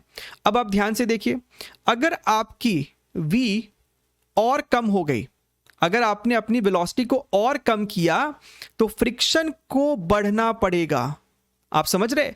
If velocity goes down, friction has to go up so as to again balance the mg sin theta. आपने अपनी वेलोसिटी को और कम किया तो आपका फ्रिक्शन को और बढ़ना पड़ेगा. आपने वेलोसिटी को और कम किया तो भैया फ्रिक्शन कहां तक बढ़ सकता है? फ्रिक्शन तो कहां तक बढ़ेगा भैया? फ्रिक्शन मैक्सिमम अपने लिमिटिंग वैल्यू तक ही बढ़ सकता है, which is mu into normal. इसका मतलब यह है कि जब फ्रिक्शन ऊपर की डायरेक्शन में मैक्सिमम लगा, उस समय वेलोसिटी कारी की मिनिमम थी. राइट, सो v मिनिमम हमको सॉल्व करना है आगे चल के. कि हम भैया कम से कम कितना स्पीड में गाड़ी टर्न कर सकते हैं, what is the minimum velocity with which I can turn the car without slipping. क्योंकि जब आपका कार का स्पीड मिनिमम होगा तब फ्रिक्शन ऊपर की डायरेक्शन में मैक्सिमम लग रहा होगा। क्या मेरा बात यहां तक एकदम क्लियर है? तो अगर ऐसा सिचुएशन है, इन दैट केस हम v मिनिमम सॉल्व करेंगे जहां पे f मैक्सिमम लगेगा अप द इंक्लाइन। क्लियर यहां तक बात मेरा? ठीक है कि नहीं? अच्छा, और थर्ड सिचुएशन क्या देखेंगे हम लोग? फिलहाल के लिए इसको हटा देते हैं। थर्ड सिचुएशन हम लोग क्या देखेंगे कि अगर हमारा mv² by r cos theta बड़ा हुआ mg sin थीटा से, अगर ऊपर वाला टर्म नीचे वाले टर्म से बड़ा है, then the car has a tendency to slip upwards. In that case friction is going to act downwards. Friction जो है भैया नीचे लगना शुरू हो जाएगा। ठीक है, अब अगर आपने अपनी वेलोसिटी को और बढ़ाया तो फ्रिक्शन को भी और बढ़ना पड़ेगा। आपने वेलोसिटी को और बढ़ाया तो फ्रिक्शन को और बढ़ना पड़ेगा। फ्रिक्शन कहां तक बढ़ सकता है? मैक्सिमम तक। यानी कि जब फ्रिक्शन मैक्सिमम हुआ है, that is the velocity maximum. उसके ऊपर अगर आप वेलोसिटी लेके जाओगे तो फ्रिक्शन रोक नहीं पाएगा गाड़ी को ऊपर स्लिप होने से। तो इस सिचुएशन पे हम लोग v मैक्सिमम डिराइव करेंगे और तब मैक्सिमम फ्रिक्शन लगेगा डाउन द इंक्लाइन। ठीक है, आप इस चीज को ऐसे भी देख सकते थे। यहां से अगर हम m को हटा दे तो आप देख सकते हैं v is more than under root rg tan theta. तो अगर हमारी गाड़ी की वेलोसिटी एग्जैक्टली इतनी है तो फ्रिक्शन 0 होगा। अगर गाड़ी की वेलोसिटी इतनी है तब फ्रिक्शन डाउन द इंक्लाइन लगता है, और अगर हमारी velocity under root rg tan theta से कम है तो फ्रिक्शन अप द इंक्लाइन लगता है। आई होप यहां तक चीजें एकदम क्लियर है, क्योंकि ये सब एकदम कॉन्सेप्चुअल बातें हैं कि फ्रिक्शन का डायरेक्शन कैसे हमको डिसाइड करना है। क्लियर एकदम? चलिए आगे बढ़ते हैं। Now let us try to understand and derive. और ये डेरिवेशंस ऐसा नहीं कि स्कूल के हिसाब से बहुत इंपॉर्टेंट है, ये आपको किसी भी एग्जाम के लिए भी इंपॉर्टेंट है, कॉम्पिटिटिव एग्जाम के लिए, because when you know the derivation you actually understand the FBD, how to draw the forces. चलिए बात करते हैं हम लोग यहाँ पे v मिनिमम की। तो ये आपका कार है, ये आपको स्लोप बना हुआ है, एंगल थीटा है, इधर हमारा लग रहा होगा नॉर्मल और इधर हमारा लग रहा है mg। अब यहाँ पे हम लोग एक काम करते हैं, हम लोग अपना एक्सिस जो है ना वो इस तरीके से ही डिफाइन करेंगे, vertical and horizontal, y and x। क्यों हमने ऐसा किया है? क्योंकि हमारा जो नेट फोर्स सेंटर की तरफ है वो हमें पता करना होता है, सेंट्रीपिटल फोर्स या फिर सेंट्रीफ्यूगल फोर्स, आप जैसे भी सॉल्व करना चाहे। अच्छा, तो हम लोग यहाँ क्या करते हैं, let us make a dotted line over here like this and a dotted line over here like this. अगर आप ध्यान से देखें तो ये वाला अगर एंगल थीटा है, राइट, आप थोड़ा बहुत यहाँ पे ज्योमेट्री लगाएंगे तो आपको दिखेगा कि ये एंगल भी थीटा है। इसका मतलब वर्टिकल ऊपर वाला कंपोनेंट जो है वो आपको n cos थीटा होगा, और इधर जो कंपोनेंट आएगा that is equal to n sin theta, right. हम लोग यहाँ पे v मिनिमम निकाल रहे हैं। क्या हमने अभी नहीं देखा था कि v मिनिमम का मतलब है कि मैक्सिमम फ्रिक्शन लग रहा होगा अप द इंक्लाइन, यानी इस सिचुएशन में फ्रिक्शन जो है जनाब आपको ऊपर लग रहा था, फ्रिक्शन आपको ऊपर लग रहा था, और ये मैक्सिमम फ्रिक्शन है। फिलहाल हम लोग इसको f लिख रहे हैं, लेकिन this is the limiting friction. Limiting friction का मतलब क्या होता है? Mu into normal. तो फ्रिक्शन आपको इस तरीके से लग रहा है, तो भैया हमें फ्रिक्शन का भी कंपोनेंट लेना होगा, एक इस तरीके से और एक इस तरीके से। ये दोनों कंपोनेंट हमको फ्रिक्शन का चाहिए। अगर ये एंगल थीटा है तो आप देख सकते हैं ये वाला एंगल थीटा है, यानी कि ये वाला कंपोनेंट हो जाएगा f sin theta, and this component is going to be how much? This is going to be f cos theta. क्या कोई और फोर्स मिस हो रहा है? हाँ, हो रहा है, सेंट्रीफ्यूगल फोर्स। सेंट्रीफ्यूगल फोर्स आपको रेडियली आउटवर्ड्स लगता है, तो इस डायरेक्शन में सेंट्रीफ्यूगल फोर्स लग रहा होगा। ध्यान से देखिएगा, एकदम कोई भी चीज मिस नहीं हो जाए। ये रहा आपको centrifugal force which is nothing but your, इसको हम लोग कह देते हैं FC, and this is nothing but your mv² by capital R। ठीक है, अच्छा, अब हमने सेंट्रीफ्यूगल फोर्स लिख दिया है, यानी कि हम अब कार के ऊपर लगने वाले फोर्सेस को बैलेंस करेंगे। तो y एक्सिस पे अगर आप ध्यान से देखें तो ऊपर लग रहा है n cos थीटा और नीचे लग रहा है mg प्लस, सॉरी, ऊपर लग रहा है n cos theta and f cos theta. ठीक है, ये दोनों फोर्सेस आपको ऊपर की तरफ लग रहे हैं। I think I made a mistake over here, ये आपको हो जाएगा एफ कॉस थीटा, ये एंगल थीटा है ना, ये आपको एफ कॉस थीटा हो जाएगा. Sorry, this is going to be your f cos theta and this is going to be your f sine theta.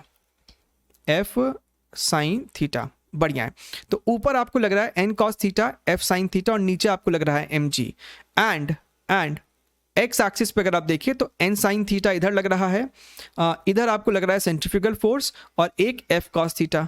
तो सबसे पहले हम लोग एक्स एक्सिस की ही बात कर लेते हैं. So we can write that this is your n sine theta is equal to centrifugal force which is nothing but m v square by r plus f cos theta, and f is nothing but mu into normal. तो हम लोग यहाँ पे directly mu N ही लिख देते हैं, mu n cos theta. तो अगर हम इस म्यू एन कॉस थीटा को लेफ्ट साइड ले जाए तो ये अपना हो जाएगा n sine theta minus mu n cos theta is equal to m v square by r, and this becomes our equation number 1. Y axis में करें तो n cos theta f sine theta. So I can write n cos theta plus f sine theta. तो f की जगह तो हम लिख सकते हैं यहाँ पे mu into normal, right, f sine theta mu N sine theta, और डाउनवर्ड्स में आपका सिर्फ एम जी है. ये अपना हो गया इक्वेशन नंबर 2. अब अगर हम लोग यहाँ पे equation number 1 and equation number 2 को डिवाइड कर दे, equation number 1 and equation number 2 को अगर हम लोग डिवाइड करें तो आप देख सकते हैं यहाँ से आपका n कॉमन लोगे और यहाँ से भी आपका n कॉमन लोगे तो वो n कटना है, राइट. एक काम करते हैं, फिर भी हम लोग लिख ही देते हैं. यहाँ से n कॉमन लिया, this is your n sine theta minus mu cos theta whole divided by, यहाँ से भी n कॉमन ले लिया, this is your cos theta plus mu sine theta is equal to m v square by r divided by m g. तो m आपका कटेगा तो ये आपको हो जाएगा v square by r g. तो आपका n से n तो खत्म हो गया है कि नहीं. अच्छा है. अब लेफ्ट साइड में न्यूमरेटर और डिनोमिनेटर को अगर हम कॉस थीटा से डिवाइड कर दे तो ये हो जाएगा sine theta by cos theta which is tan theta, right, minus mu divided by ये हो जाएगा 1 plus mu tan theta is equal to v square by r g. और बस हमें इसको रीअरेंज करना है. तो आप देख सकते हो, हालांकि ये v आपको क्या आने वाला है, v मिनिमम. तो हम यहाँ पे डायरेक्टली लिख सकते हैं कि भैया जो मेरा v मिनिमम है that is equal to under root r g, and this is going to be your tan theta minus mu divided by 1 plus mu tan theta. So this is the formula for v minimum, और ये directly use होता है. JEE mains की बात करें तो आपको direct formula based ही question आ सकता है इसके ऊपर, ठीक है. इतना मिनिमम वेलोसिटी तो आपका होना ही चाहिए. चलिए आगे बढ़ते हैं. Now let us try to find v maximum क्या होगा. आपको बस इस यहाँ पे v मैक्सिमम में आपको फ्रिक्शन का डायरेक्शन ही चेंज करना, बाकी सब एज इट इज रहेगा. ये आपका नॉर्मल है, ये आपका mg है, राइट. v मैक्सिमम में क्या होता है, आपका जो फ्रिक्शन है मैक्सिमम तो लगना है, लेकिन अब ये लगेगा किधर, डाउन द इंक्लाइन. इस तरीके से नीचे की तरफ आपका फ्रिक्शन अब लगेगा. तो यहाँ पे हम लोग अगर फ्रिक्शन को दिखाए तो फ्रिक्शन आपका इस तरीके से लगेगा. तो फ्रिक्शन का एक लेफ्ट कंपोनेंट रहेगा और एक mg के अलोंग ही आएगा. एक कंपोनेंट जो है इसका mg के अलोंग ही रहने वाला है ना. तो ये आपका फ्रिक्शन f है, ये एंगल भी आपका थीटा हो जाएगा. So this is going to be your f cos theta, और इधर आपका एक ऐड हो जाएगा f sin थीटा, ठीक है. अच्छा, नॉर्मल को भी हम लोग ब्रेक कर लेते हैं. तो नॉर्मल का आपको एक ऊपर आ जाएगा और एक इधर की तरफ आएगा, जैसा पहले रहा था. यह एंगल आपका थीटा था, so this is going to be your n cos theta, और इधर आपका आ जाएगा n sin थीटा. और एक हमारा बच गया है सेंट्रीफ्यूगल फोर्स, जो कि आपको रेडियली आउटवर्ड्स लगता है, and this is nothing but your mv square by r, ठीक है. अब फिर से वही कहानी है. हॉरिजॉन्टल में अगर आप देखें एक्स एक्सिस में तो n sin थीटा और f cos थीटा दोनों ही आपको सेंटर की तरफ लग रहा है, which is very very beneficial. अब आपके पास दो फोर्स है सपोर्ट करने के लिए, राइट. अब यहां पे हम इक्वेशन लिख सकते हैं n sin theta plus f cos theta की जगह f को हम म्यू n से रिप्लेस करेंगे क्योंकि वो मैक्सिमम फ्रिक्शन है. सो ये आपको हो जाएगा mu into n cos theta is equal to, this is going to be your mv square by R, है ना. और y एक्सिस में अगर हम देखें तो n cos थीटा नीचे mg plus f sin theta है. सो y एक्सिस पे हम देखिए n cos थीटा है, f sin थीटा को लेफ्ट साइड ले आते तो माइनस एफ साइन थीटा होगा which is nothing but minus mu N sine theta is equal to M G. फिर से हमारे पास वैसा ही दो इक्वेशन फॉर्म हुआ है, हमें इन दोनों को डिवाइड करना है। सो इक्वेशन नंबर 1 और 2 को आप डिवाइड करेंगे, दोबारा से आप n कॉमन लेके कैंसिल करेंगे तो आपको यहाँ पे दिखना चाहिए sine theta plus mu cos theta divided by this is your cos theta minus mu sin theta is equal to v square by rg। बढ़िया है। अब फिर से लेफ्ट साइड में आप न्यूमरेटर डिनोमिनेटर को cos थीटा से डिवाइड करेंगे और rg को उधर लेके जाएंगे तो आप देख सकते हैं कि आपका जो v मैक्सिमम आने वाला है that is equal to under root rg यहाँ पे आपका हो जाएगा ये tan theta plus mu, tan theta plus mu divided by 1 minus mu tan theta, right, and this becomes your formula for v maximum. इससे ज्यादा अगर स्पीड चलाएंगे गाड़ी को तो गाड़ी ऊपर की तरफ स्किड मार सकती है, ठीक है। So that is about your v maximum, है ना। तो यहां पे हम लोग चीजों को कंक्लूड कर दे ताकि आपको एक समरी मिल जाए, राइट। ये आपके नोट्स में जा सकता है। फॉर नो स्लिपिंग आपका जो गाड़ी का रेंज है स्पीड का वो v मिनिमम से v मैक्सिमम तक, ये v मिनिमम का फॉर्मूला था, ध्यान दीजिए, और ये आपका v मैक्सिमम का फॉर्मूला देखने में एक जैसा है, बस यहाँ पे माइनस प्लस है और यहाँ पे प्लस माइनस है, ठीक है। अगर हमारी गाड़ी की स्पीड इतनी है तो फ्रिक्शन लगेगा ही नहीं। तो सवाल जनरली जो बनता है इसमें कि बताइए आपकी गाड़ी की स्पीड कितनी होनी चाहिए on a banked road so that there is no wear and tear of the tyre. अब टायर कब घसेगा, टायर का वियर एंड टियर कब होगा, जब उस पर फ्रिक्शन एक्ट कर रहा होगा। अगर हम चाहते हैं कि उस पर फ्रिक्शन ही ना लगे तो गाड़ी का स्पीड इतना होना चाहिए, राइट। तो आपको समझना है कि सवाल कैसे फॉर्मुलेट किया जाता है ना। अगर आपकी गाड़ी की speed root RG tan theta से ज्यादा है तो फ्रिक्शन आपको डाउन द इंक्लाइन लगता है, डाउन द स्लोप लगता है, और अगर कम है इन दैट केस फ्रिक्शन आपको अप द स्लोप लगता है। तो इस तरीके की चीजें आपको ध्यान में रहनी चाहिए, आपको समझ में आनी चाहिए।